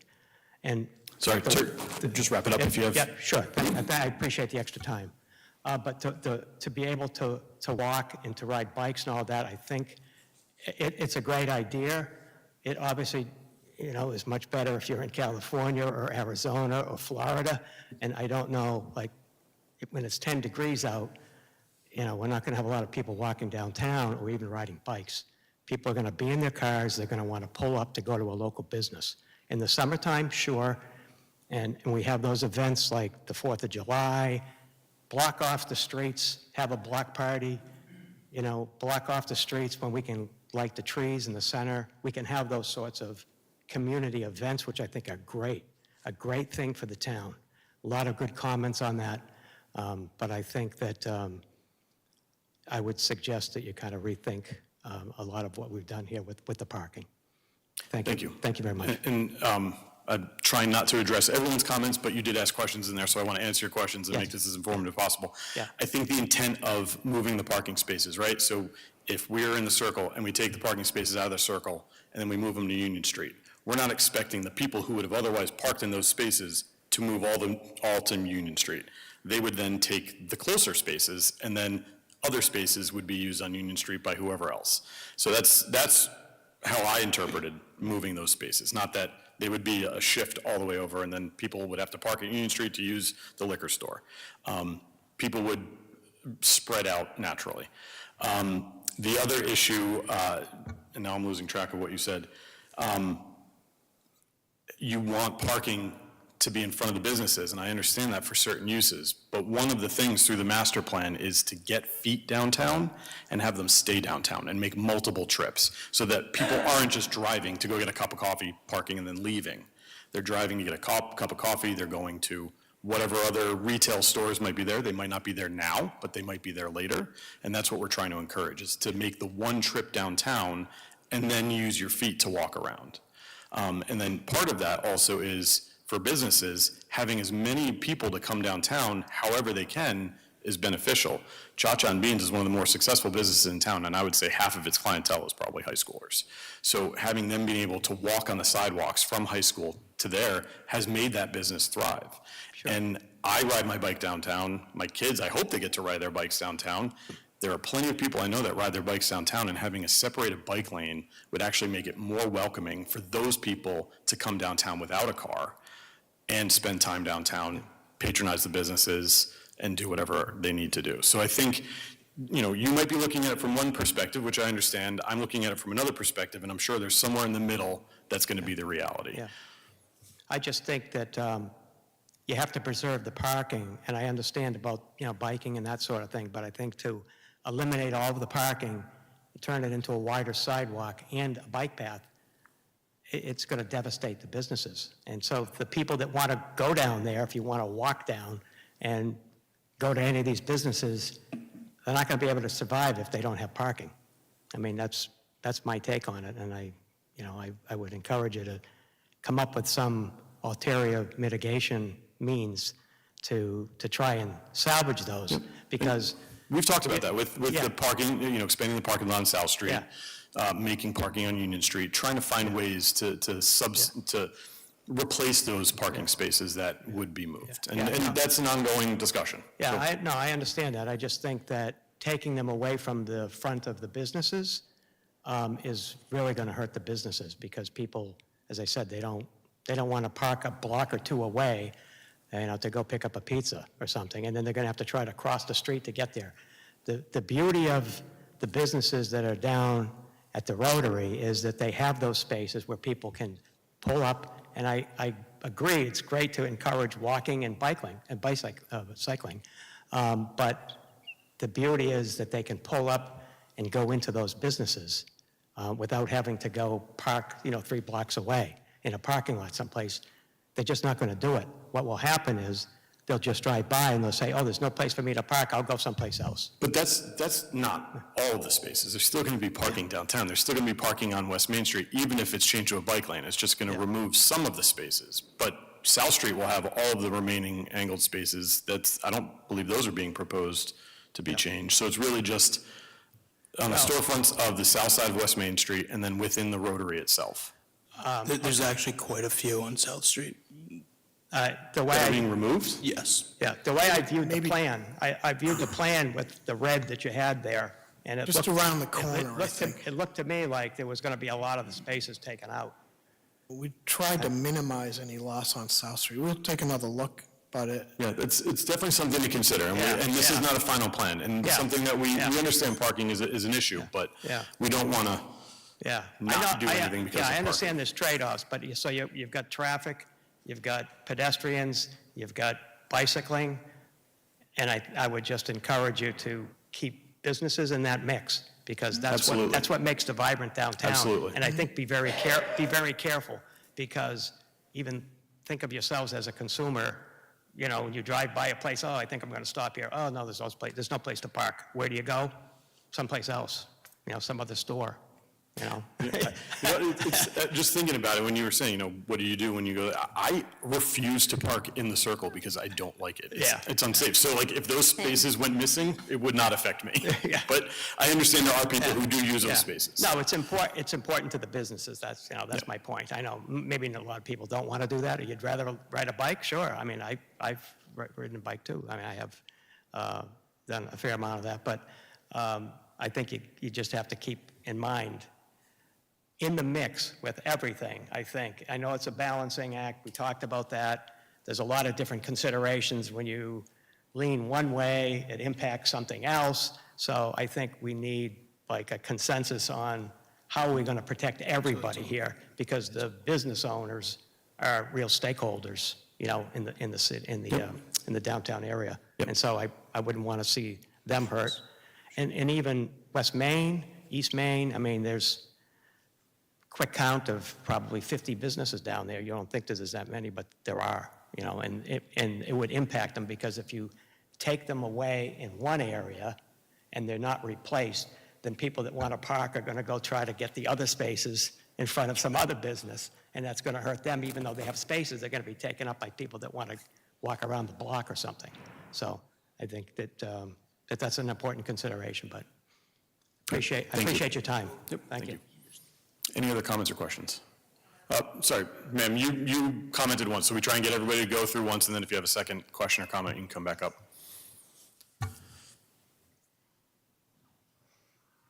Mike Matthew, 20 Andrews Road. Thank you for tonight. I have a lot of questions, comments, and concerns, but I don't think tonight is the venue to address them. But I would like to know, I don't know who answers this, but what's the process? Does this go to town meeting? Do you guys make this decision, or does it go to select board? So I just want to understand the process from tonight and a timeline, if I may. Thank you. Yeah, I think it's going to be a combination of all of those, because it's going to be decision points for different things, right? So I think planning board has the decision on the design. Select board would have the decision on any legal easements, anything like that, and then town meeting would have the decision on any funding, So, okay, so it will go to town meeting vote. if there's funding, right? So, Well, it was a grant, I thought, John. so there's a grant right now Yeah. for what the work that we've done, but the next phases, we need to get grants for. Okay. Right? So in the next phases, if there's a match, or for some reason, we don't get the funding that is completely covering the project, and we have to go to town meeting for some type of funding, that would be a vote at town meeting, right? Okay. John, Yep. And then, John, Hazel's. oh, sorry, yes, Hazel? let me just raise the question that one of the things before us at the moment is there is money left from the original grant. And I think one of the things that perhaps the Board of Selectmen is looking to us as to whether, this money should be used in the next step, which was presented to us, to essentially finish out the grant money that we presently have. At the end of that, then there's really going to have to be a decision as to where we go next. Do we apply for more funding? Does it go to town meeting to discuss funding? But I think at this point, it's kind of a smaller question at the moment, is just to move forward with the money that's left and the discussion that the consultant had as to what the next step was, which would cover the balance of what's in the particular funding that we already have. So is the 5.5 million that they're talking about part of a grant? So the 5.5 million would be the construction costs. Right. So we would need to get a grant for that. That is down the The road. intention. Yeah. It's So the intent. we're at the preliminary stage. We haven't Yeah. even had design stage yet. So Right. it's preliminary, design, then construction. Okay. We're not even at design yet. Okay, so is it possible to get a grant for the 5.5 million estimated when it comes to that point, John, or? Is it possible? Yeah. Yeah. Oh. Yeah, because, I mean, you've got MassDOT that's got grant funding, you've got MassWorks, there are funding sources that would be able to do something. Should it be from the state then, or?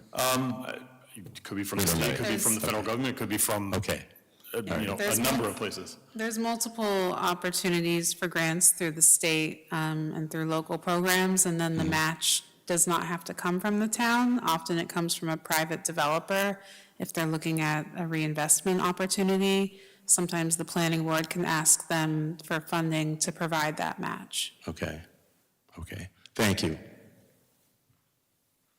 Any other questions?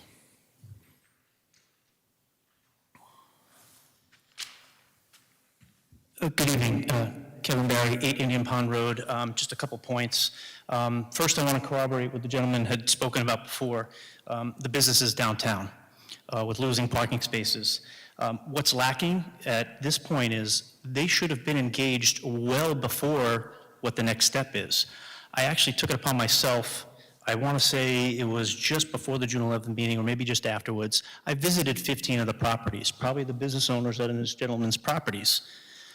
With the exception of 2 businesses, they had direct conversations with someone that went around, I believe it was somebody from EDC, talking about the meeting. And all they mentioned was just about, hey, there's this meeting, it's about the Rotary, and you should attend to engage and get some information. There hasn't been a thorough conversation about how this impacts their business, about parking spaces, about the fact that there's 6, 7, 8, I might be miscounting, businesses that are quick access businesses, the liquor shop, the pizza shop, the dry cleaner. They want to get in and out. Let alone, if this does come to fruition, construction. It's going to crush their business, whether they lose parking or not, and then construction. So I think that should have and should be a priority right now to engage with these businesses, because they still don't know what's going on. I spoke to somebody just today, and no one's engaged with them about this. And it was about 15 people. I also want to mention that I want to concur with Member Kelleher about traffic on the weekend. It is a fact. There is traffic every single direction, and in many instances, it's even worse than rush hour traffic. And it's not necessarily a factor of the protesting that's going on. It's a factor of it's just busy. People going to the dump, they're doing their errands, they're going downtown, you name it. It's busy the majority of the morning, so when it gets done. So I definitely concur with that. And I think bottom line is, as far as Rotary and access and use of Rotary, yes, this is a complicated one, but we can't make everything idiot-proof. There are some mitigation factors that could be done, I think that need to be explored, but it comes down to common decency, courtesy, common sense when you're dealing with a Rotary, and it comes down to common sense with people. Thank you. Thank you. I just wanted to say one thing on the timing. So this is the first time, we're seeing it. I think you're right, and I know that Jenny and team, the plan is to re-engage, but this is the first that, I've seen of anything since what you mentioned. But it's a fair point to make sure that they stay involved. I just don't think there was an update until now. Right?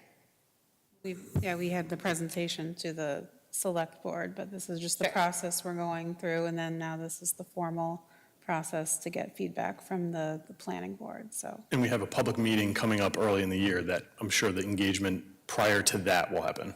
Correct, yeah, and we have been. There's really no point in engaging when there's nothing to engage about.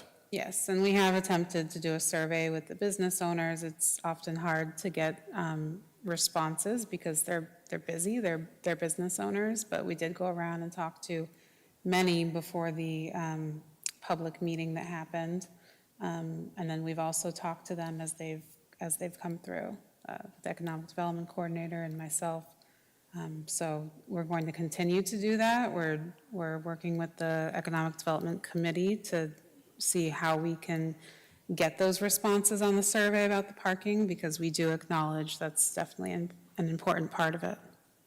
And I just want to push back on there's been a couple comments about the traffic circle being a traffic circle and people just need to know how to use it. This has been a thing for over 50 years now.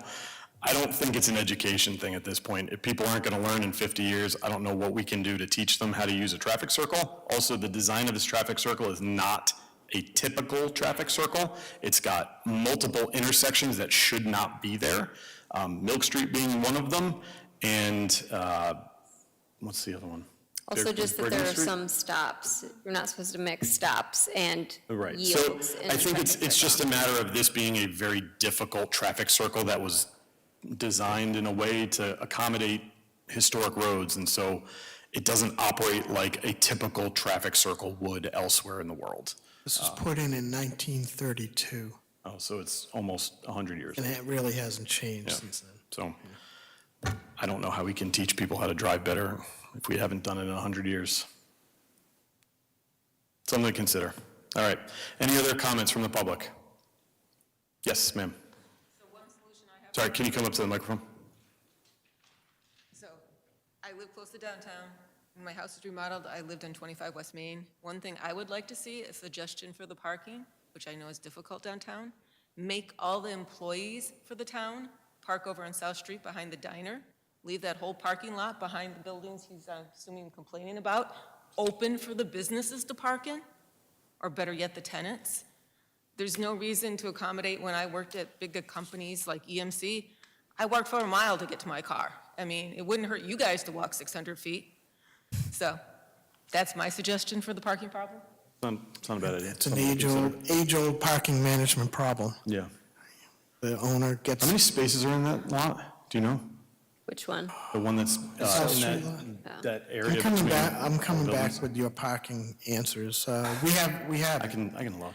I think I got the parking It study was in here. a previous yeah. presentation. I can pull it up if Yeah. you want. That whole parking study that's done, there's a lot of mistakes in there, so I wouldn't go at any of that data. If that's true, I think it would be helpful for you to meet with Jenny at some point and identify those mistakes so we can correct them, because it's not good having something, if there are mistakes in it, having it being used as such. All right. Any other public comments or questions? Seeing none. We have, Yeah. When's the next meeting? The public meeting? Sorry, he asked when is the next meeting? The public meeting? Have we scheduled it yet? We have not scheduled No, it we have yet. not scheduled it yet. What are we are we aiming for January, February, March? What are we looking at? It's probably late January, early February, the best. Okay, Yeah. all right. Any final comments or questions from the board on this? Nope. What's the action that we're taking on John? this? Yeah, One second, Hazel. That's what I wanted to know. That was my That's question. what she wants to. Oh, that's what you What want to kind of know? action? Yeah. Okay. Jenny, what's the What next do you- action point? What do they want from So us? we are contracted to continue this preliminary design through the grant funding we have. So Okay. the consultant just needs direction on, is this something that, this design, you want them to go ahead and finish out? We want more work done on this? When we applied for the grant and in the reports we have done, we have to report back to MassWorks, which is what this grant is for. We said that we would get to that 25% preliminary design. So that's the goal, that's the end result of what this would be. We have, gone back and forth a lot to make sure that we refine the design from what it was before, which was the lights. So I don't know if we're going to fall short of getting to that end point, but we need the board to support this, going ahead and finishing out this grant round, or the grant for the design. But if I could add, so what we've heard, questions from the board or comments from the public, we can continue to examine, like, the parking question related to this. Okay, just be more specific as to loss of parking. If the planning study on the parking usage falls short, we maybe can supplement some of that, but also look for, which we have done, trust me. We've looked at spots where, hey, let's add some more parking here, a couple spaces here, a couple spaces there. So we can continue to do that. We did want to do those one-on-ones with some of the critical businesses, fronting the circle, certainly before the public meeting. It took a bunch of months to get to resolving questions and going back and forth with options before we really had what we feel really works and is a nice design. So now we can do, let's fine tune the parking, let's fine tune.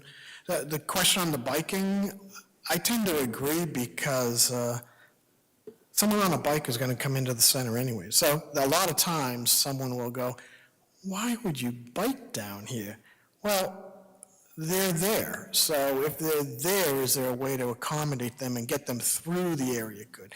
So, but we can, again, we have the analysis where we said, okay, if we don't have the bike lane, let's say on West Main Street, what does that do to the parking? Can we go back to some angle and pick up some more spaces? So we've gone through all of that, and now we're here. But we can revisit, do the one-on-ones. We will be preparing for the public meeting and gathering some more input. We won't, Jenny mentioned 25%. Well, I would just say it's preliminary engineering at the end product unless the board says, no, let's just not do anymore, but we'll be somewhere in that 10 to 20% range, and then know what we got to do down the road in the future. Well, we've looked at truck movements through that design. I've never looked at so many truck movements through the design. But, we know that there's some refinements that we have to do, but we were waiting until we get going on the design. Yeah, it seems like to me the concerns with the parking, the bikes, the trucks, those are something that you can mitigate for, and a lot of them are also a striping issue, not a physical construction issue. Right. So I would be in favor of moving forward with this design to complete the 25% design plans and finish out this grant. But I don't know, do we need a motion, Jenny? Can we talk- Is anyone can we talk opposed to about it that? just Yeah, for I one mean, second? feel Yeah. free to comment. So I'm opposed to it, just for a few things. One, in my business as a commercial real estate broker, I'm concerned that the businesses in the Rotary haven't, even if you've reached out, you've made an effort, there hasn't been that connection yet. And I can't endorse a plan that could hurt their business. There's just no way I can do that. I think that what you're doing is the right thing, that the Rotary it's not safe the way it is. For me, that's the biggest reason why I would be in support of changing the Rotary, is for safety factor. Also, as we go and hopefully do some rezoning downtown to create more opportunities for businesses, I think that would be great too. I think the bike lane, honestly, you don't have my support on that. And really that just comes down to the majority of people use vehicles. I know if some cyclists don't feel safe riding their bikes downtown, I don't think we need to compromise the Rotary and downtown based upon a few cyclists, or call it, any number of them. To be honest, there's always going to be more cars, and that's what we need to look at from this perspective. And if there's more cars that come down, then maybe it's painting on the road that you're sharing the road with the bike. It doesn't have its own lane, and now we're taking away parking from some of the other business owners. In addition to that, I understand there shouldn't be parking in a Rotary. Someone find a Rotary that has parking in it and point it out to me and tell me that's successful, and I'll take that back. But there's no way it's safe to have parking inside the Rotary. We should maximize the parking just outside of it as much as we can. And I feel like this has brought it a little bit too much. Widening the sidewalks, creating this area that's for outdoor seating. I think it's great, but if businesses are saying no, we really need to listen to them and double back on that. So I just want to push back. I don't think businesses are saying no. I think businesses are just saying the same things, that they have concerns just like you.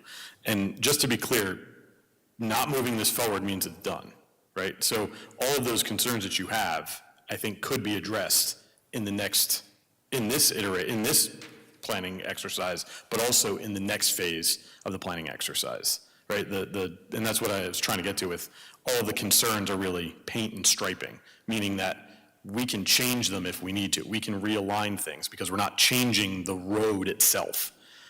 So all of those things that you have a concern about, I think, are valid, but they can be addressed moving forward. So I'm just... I don't think it's paint and striping, though. So if you're saying it's just paint and striping, Yeah. okay, but we are talking about the way the road works around the Rotary, that... But the physical road's not changing. I'm saying, like, if your concern is with losing the parking on West Main for the bike lane is just a painted green strip.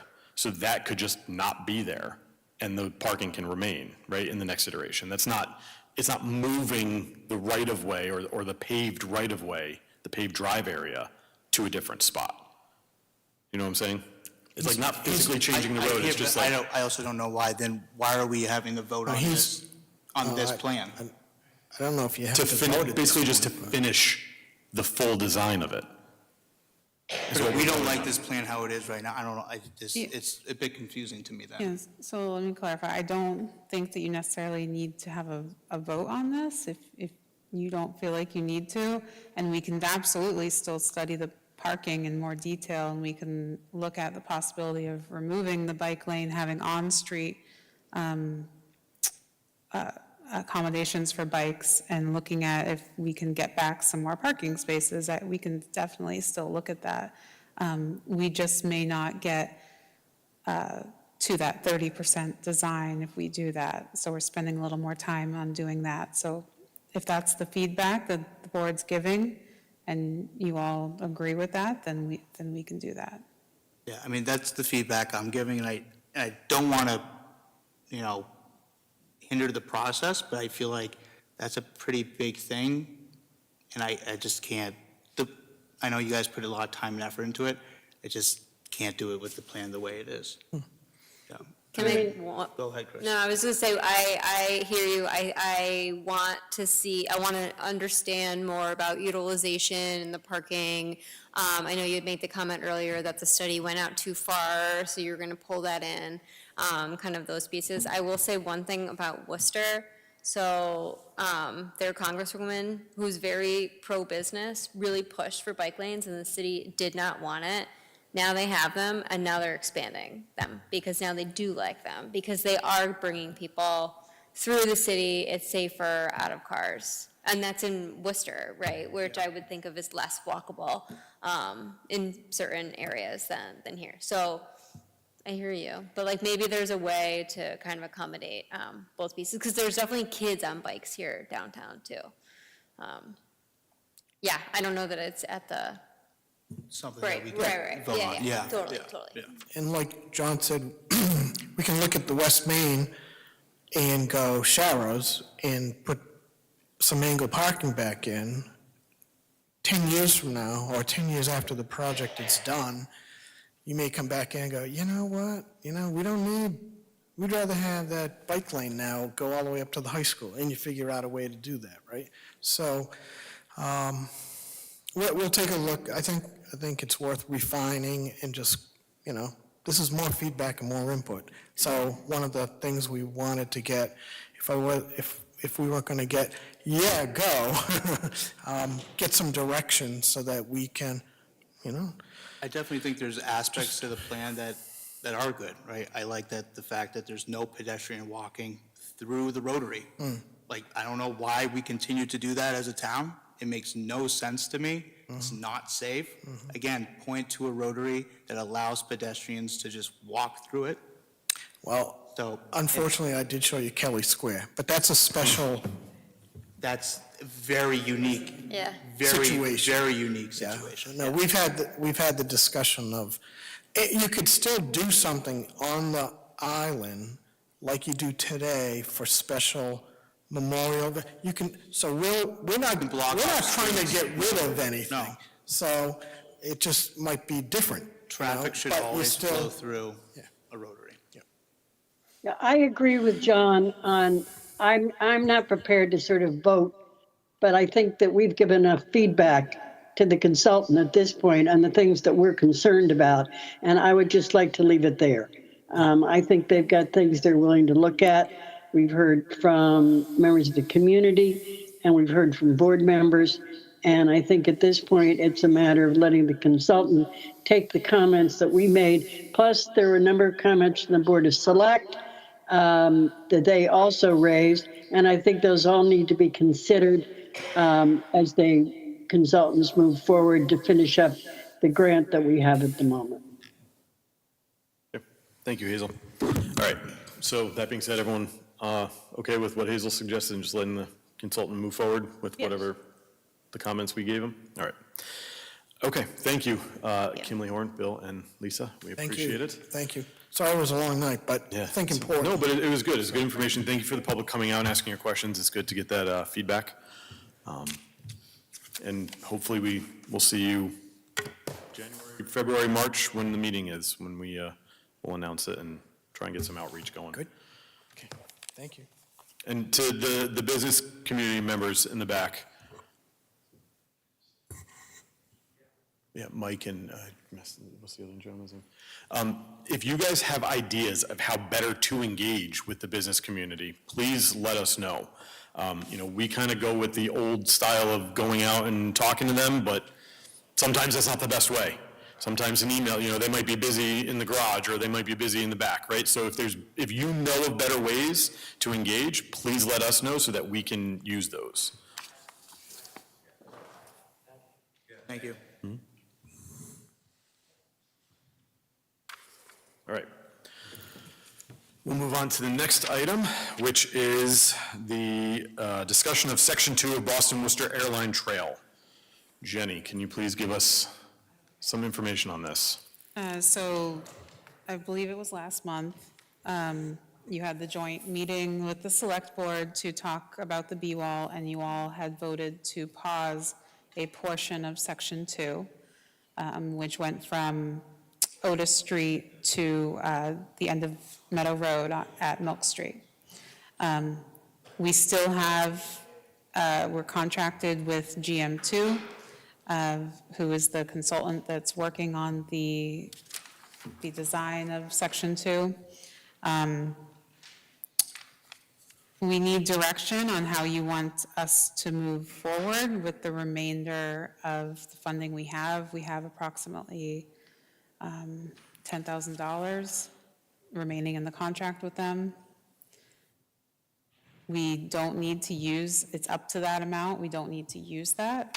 The money had come from a previous funding article with town meeting, so the money is there should we need to go back to it. Another part of this is that the Mass Trails grant round is due February 2nd. So if the board chose that you wanted us to pursue the next phase of design of that portion of Section 2, we would need to know that so that we can pursue the grant. The paused portion? Not the paused portion, the portion that goes from Okay, sorry. Milk Street to Park Street. Got it. Because we do have the 25% design completed for that, how am I going to word this? That Portion of the section. And we did apply for the last grant round for all of Section 2 to proceed. So with all of that knowledge, I need direction on whether you want to pursue the Mass Trails grant to continue or wait until the next grant round. So can we apply for a portion of, why not, right? Because it's not like the phase 2 is an official Mass Trails phase that can't be broken up. We could apply for a portion of that and then do the work on that if we wanted to, correct? You could, yeah.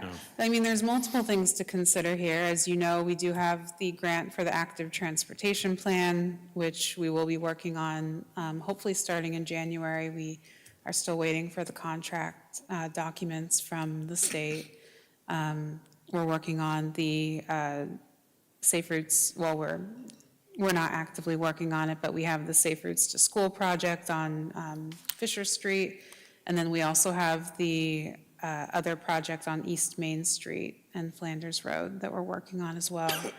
What are the drawbacks of not applying for the funding and waiting?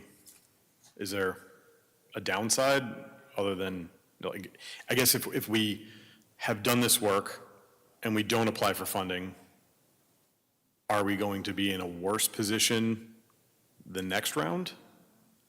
Like, is there any impact to that? I don't think we would be in a worse position. You know, we could still work on public engagement for the B-wall, things like that. The only negativity that I can see is that prices increase typically when, you know, the longer you wait, prices go up on design and construction. That's just typical. But aside from that, I mean, we wouldn't stop working on the B-wall. We're actively getting easements. We're, you know, we'll be working on more public engagement. We have the Friends of the B-wall group now that has been working on that as well, which has been such a huge asset. So, But the Mass Trails grant that you're talking about would be just for the portion of Section 2, not for other sections of the B-Walt. Correct. I mean, unless the board directs me otherwise, I don't think we're ready yet to apply for Section 3. And, you know, in future grant rounds, we don't know what it would look like potentially if, you know, how we were looking at that. Yeah.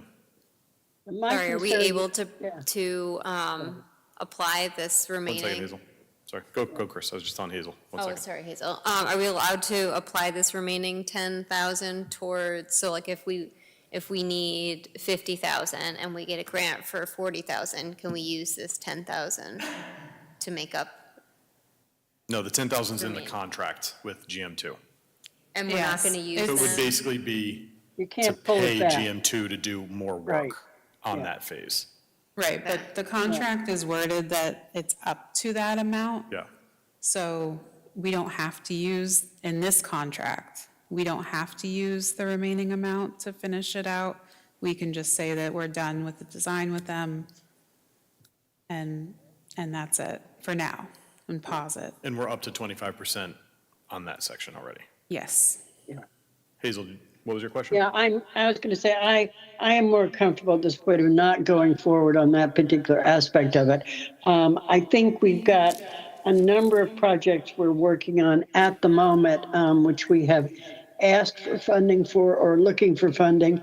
I'm particularly concerned about East Main Street and the Flanders Road, and there's so many other things that we're looking at the moment that I think at this point, I'd like to see, this is a very small portion of something that we're up in the air on because of the problems that we have with that particular section at this particular point, and to go ahead and spend money on just a small portion of this project seems to me sort of silly, just because the money,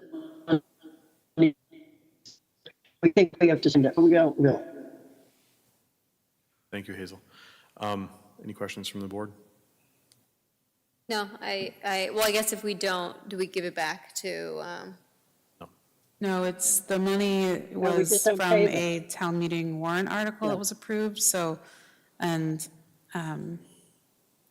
I can't remember if this is the article that's designated only for section 2.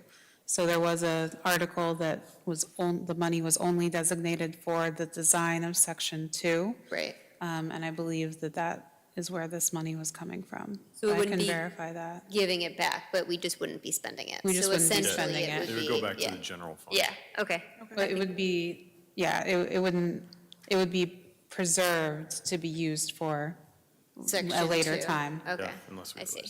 realize it. Is this section connecting to any other sections of the B-Wall? Like if we don't finish this section, this portion of it, is there going to be, well, I guess it's not going to connect to the rest of section 2, but is there any connection to? So section 1 is considered part of the Otis Street corridor improvement project. No.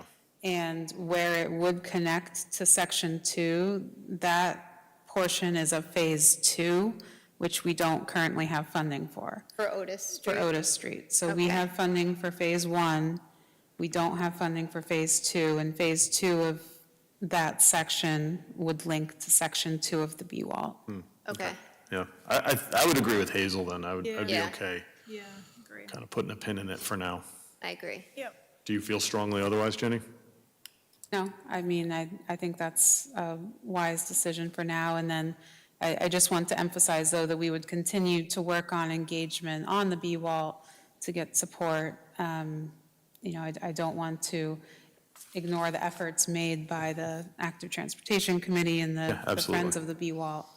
No, and if we suddenly, a grant comes up or something, we're ready and prepared to move forward. So, I mean, I think that's the thing to tell Active Transportation or anybody on the Friends of B-Wall is that we're always on the lookout for funding, and if something comes up, we're prepared to move forward. We have the resources to be able to do that. Yep. All right. Is that good? Anything else you need from us? Okay. That's Any other fine. comments or questions from the board? Okay. Discussion on potential zoning articles for spring 2026 town meeting. Yep. So I did distribute to the board a letter in response to the comments made by the select board regarding the downtown zoning.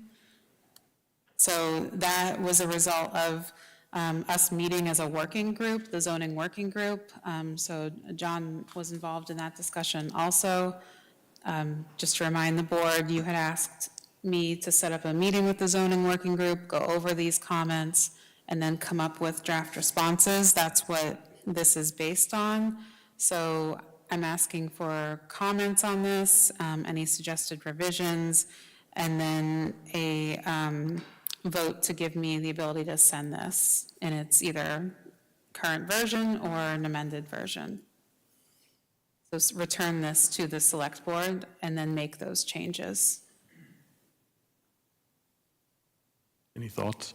And then the last part of that is, based on the timing and the legal notice requirements, we recommend that the first public hearing would be February 3rd.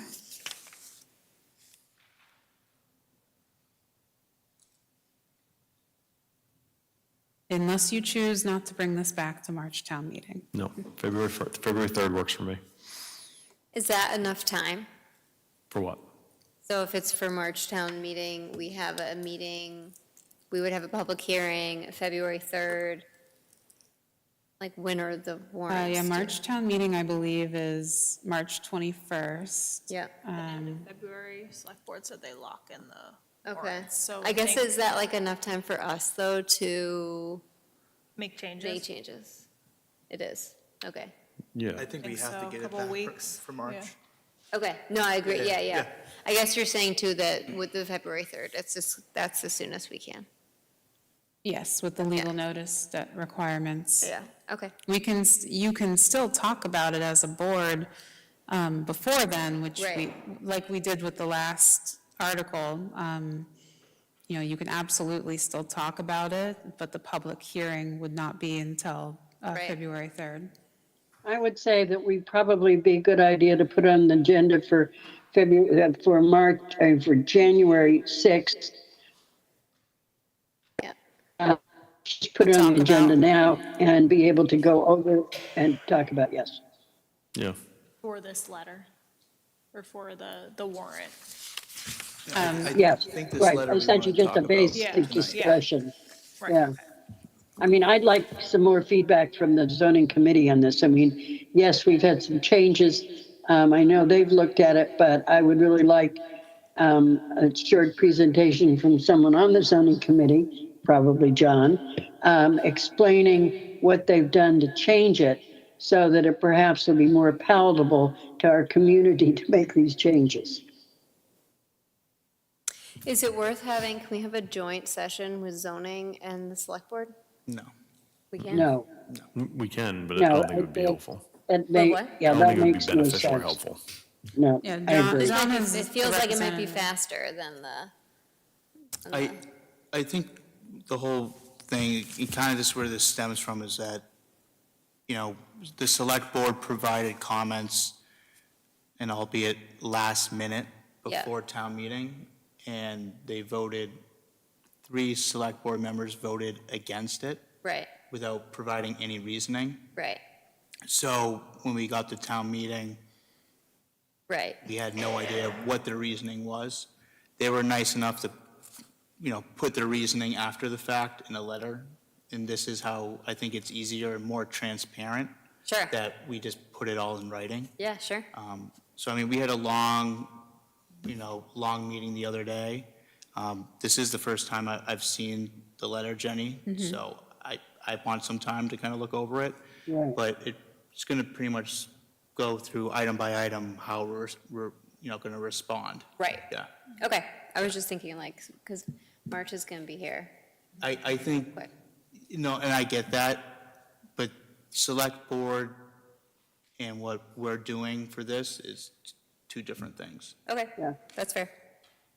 Okay, so we can move this discussion then to January 6th? Is that the? Yes, yeah. I mean, I think, that gives everyone some feedback, but also at the Right. same time, if anyone has some comments tonight, I don't know, Caroline, if you read it or anyone's read I it, haven't read it. or reach out to you, Jenny, individually with edits via email, and maybe that's the way to do it. So we're going to hold off on voting on this letter until January 6th? Yeah. Is that okay? I think that's fine, yeah, Yeah. if you want more time. And at that point, I can also make the draft changes that are suggested in here so that you can see what they would look like. Did you just send that out, Jenny? I don't think I have it, or maybe. Yes, yeah, I sent it out. Oh, okay, I'll take a look. Okay, that's fine. So anything else on the downtown zoning? No, but I just want to make it clear again on the public record that this and the Rotary redesign are 2 separate projects Oh, and totally are not separate. related. Yeah. I The guess. zoning does not execute the Rotary redesign, the Rotary redesign does not impact the zoning. So, yes, thank you. I guess, question on how we're getting to the next step for this.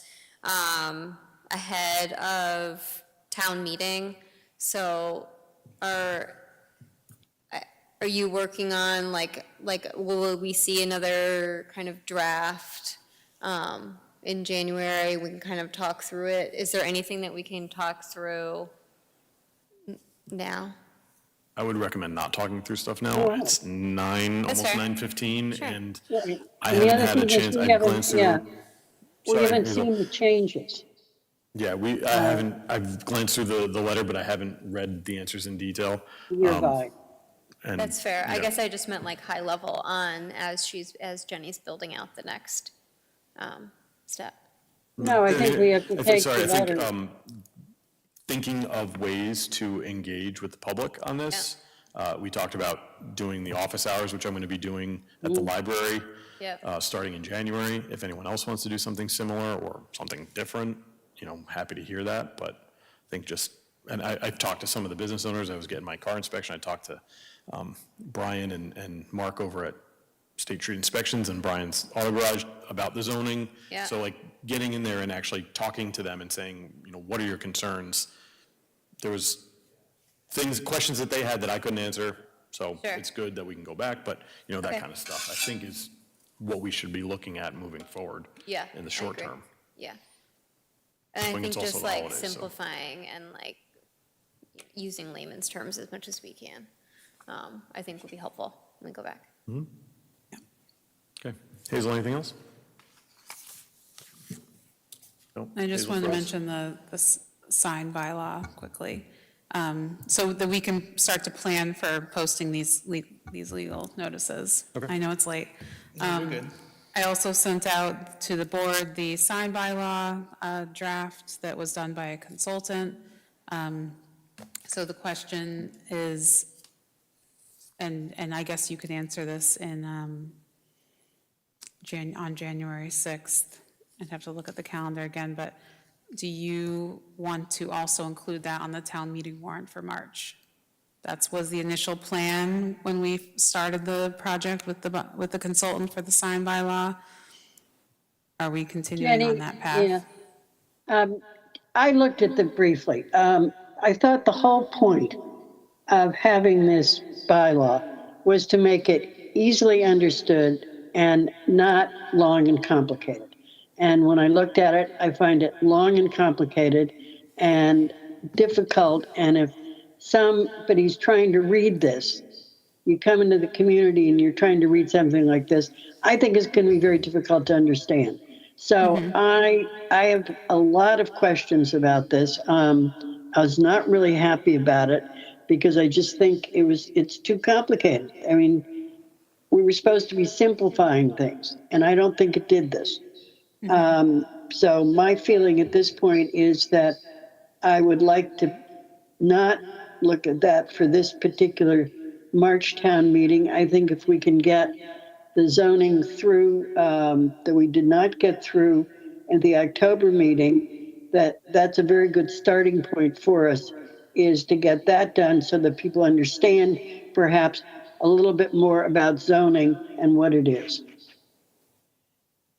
Yes, and I do agree that was one of the points to simplify it. And we did have comments on the zoning as staff that we sent back to the consultant that were similar to what you just said. So, we do need to still discuss that. So, I mean, I'll need a consensus on. So the zoning is also something where we could add it to the warrant and always take it off the warrant if we don't feel comfortable. So if we don't add it to the warrant, we can't add it at a later time. Does that change anyone's thinking For the sign? for the signs? I mean, I hear what Hazel's saying. I feel like we have time. If we can add it to the warrant, I would be in favor of adding it. But then if we get to that point that we need to remove it, we then decide we can remove it. Okay. Yeah, it locks like the end of February. Yeah. I guess my thought is that we're proposing, even though we understand that the Rotary discussion is separate from the zoning, I think having very similar, like tangential articles can be confusing to know that they're like peeled apart. So that would be my only, the only thing I would think about in terms of like moving the signage. We could put it on, right? And if we want to take it off, to your point, we can take it off. But I think from a like communication standpoint, it can maybe cause more questions if they're separate pieces, right? That feel connected. So that would be my only thought there. John, you're part of the zoning advisory group. What do you? I'm always in favor. I think we can go forward and put it on the warrant, and I think it would be fine. Sure. I'm fine with that. Okay, so we need a this would vote? also mean that you would get a presentation in January from the consultant. So I can plan for them to do that. Do you think that it still needs more work before that presentation, and enough work that it would make that presentation less than helpful? We had a lot of comments, and a lot of it was on simplifying it more, similar to what Hazel said. So I think it could be done. It would Do you be, think it it would be a will be little done? tight.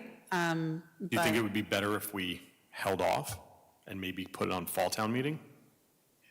I think we can wait to see what your comments are on it.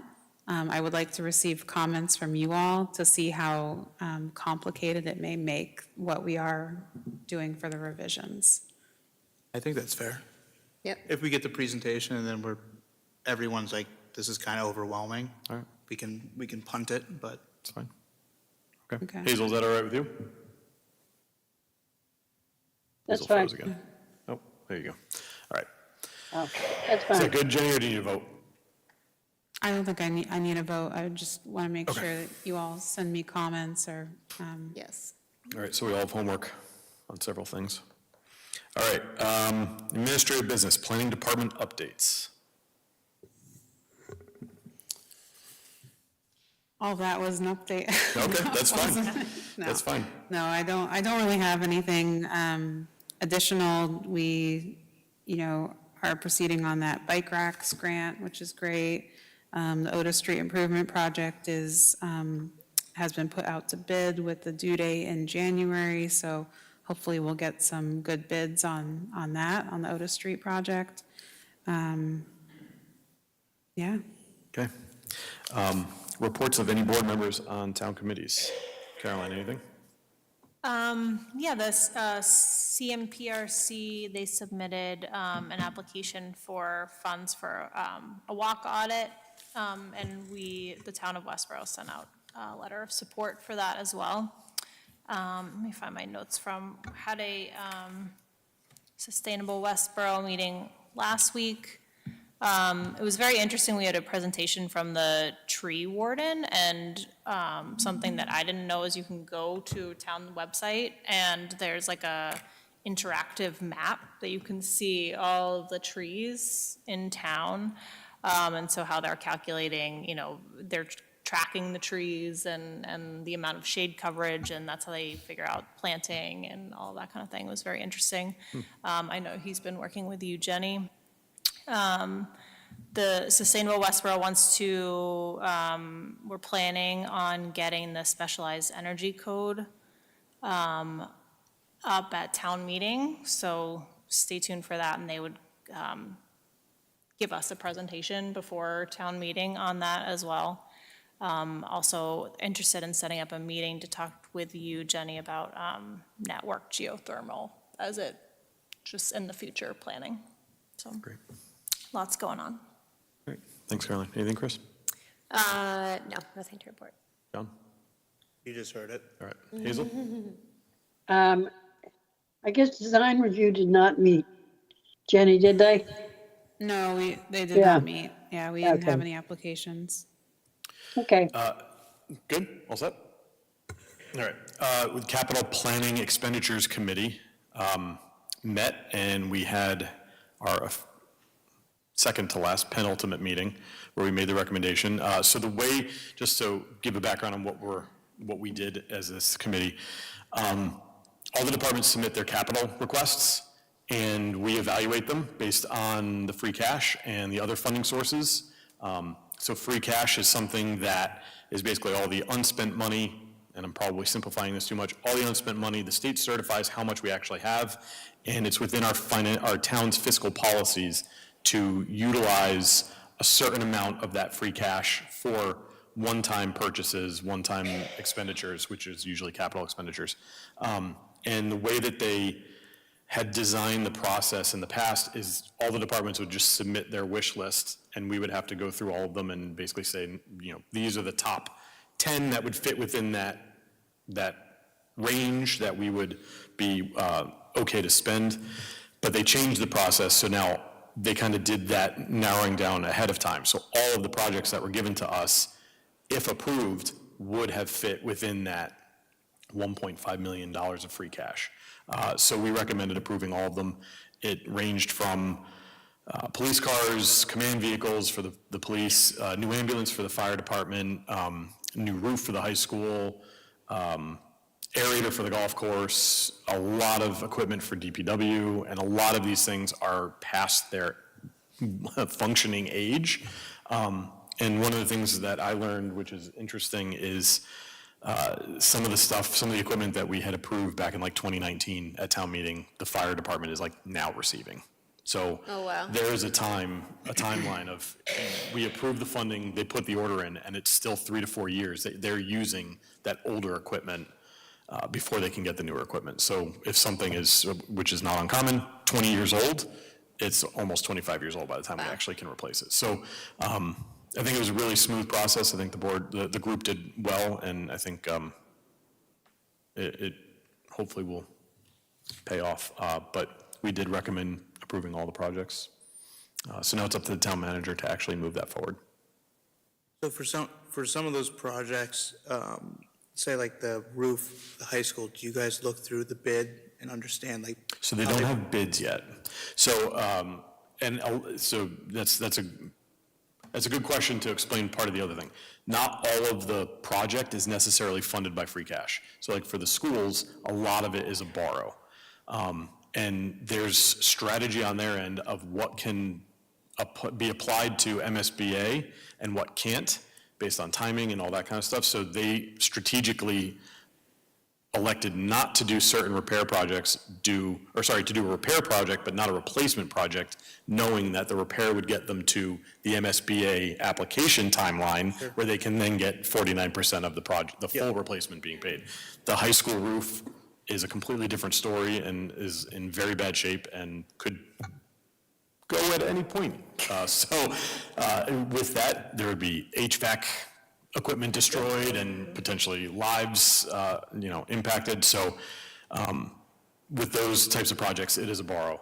But like for DPW and the golf course, they have to request it, but a lot of that funding for golf course in particular is all from the enterprise funds. So like the town's not actually paying for it because they already have the money through the funding that the golf course raised. And for DPW, a lot of that is from sewer and water enterprise funds. So their free cash request is maybe like $40,000 on a $200,000 piece of equipment, right? So that's how that worked. And we could recommend approving portions of free cash being spent on that. And that's the only update I have. All right, anything else? Now that it's almost 9:30. We have 2 sets of minutes. November 18th and December 2nd. Has everyone had a chance to review those? Yep. Any edits? For me. Can I have a motion to approve the minutes as written? So moved. Second. All in favor? And Hazel? Hazel is a yes, so that is Yes. 5-0 on both sets of minutes. All right, that's all we have. Can I have a motion? Anything else, Jenny? Just the upcoming meeting dates. Upcoming meeting dates, January 6th and January 20th. Is everyone going to be here? Are there issues? I will be here. Oh, be here, Okay. yep. Anything else? Can I have a motion to adjourn the meeting? So moved. Second. All in favor? And Hazel? Hazel, yes. Hazel, yes, that's 5-0. Meeting is adjourned. Bye, Thank you all. Hazel. Bye, thanks. Happy holidays, everybody. Yes. Yes, happy holiday. Enjoy.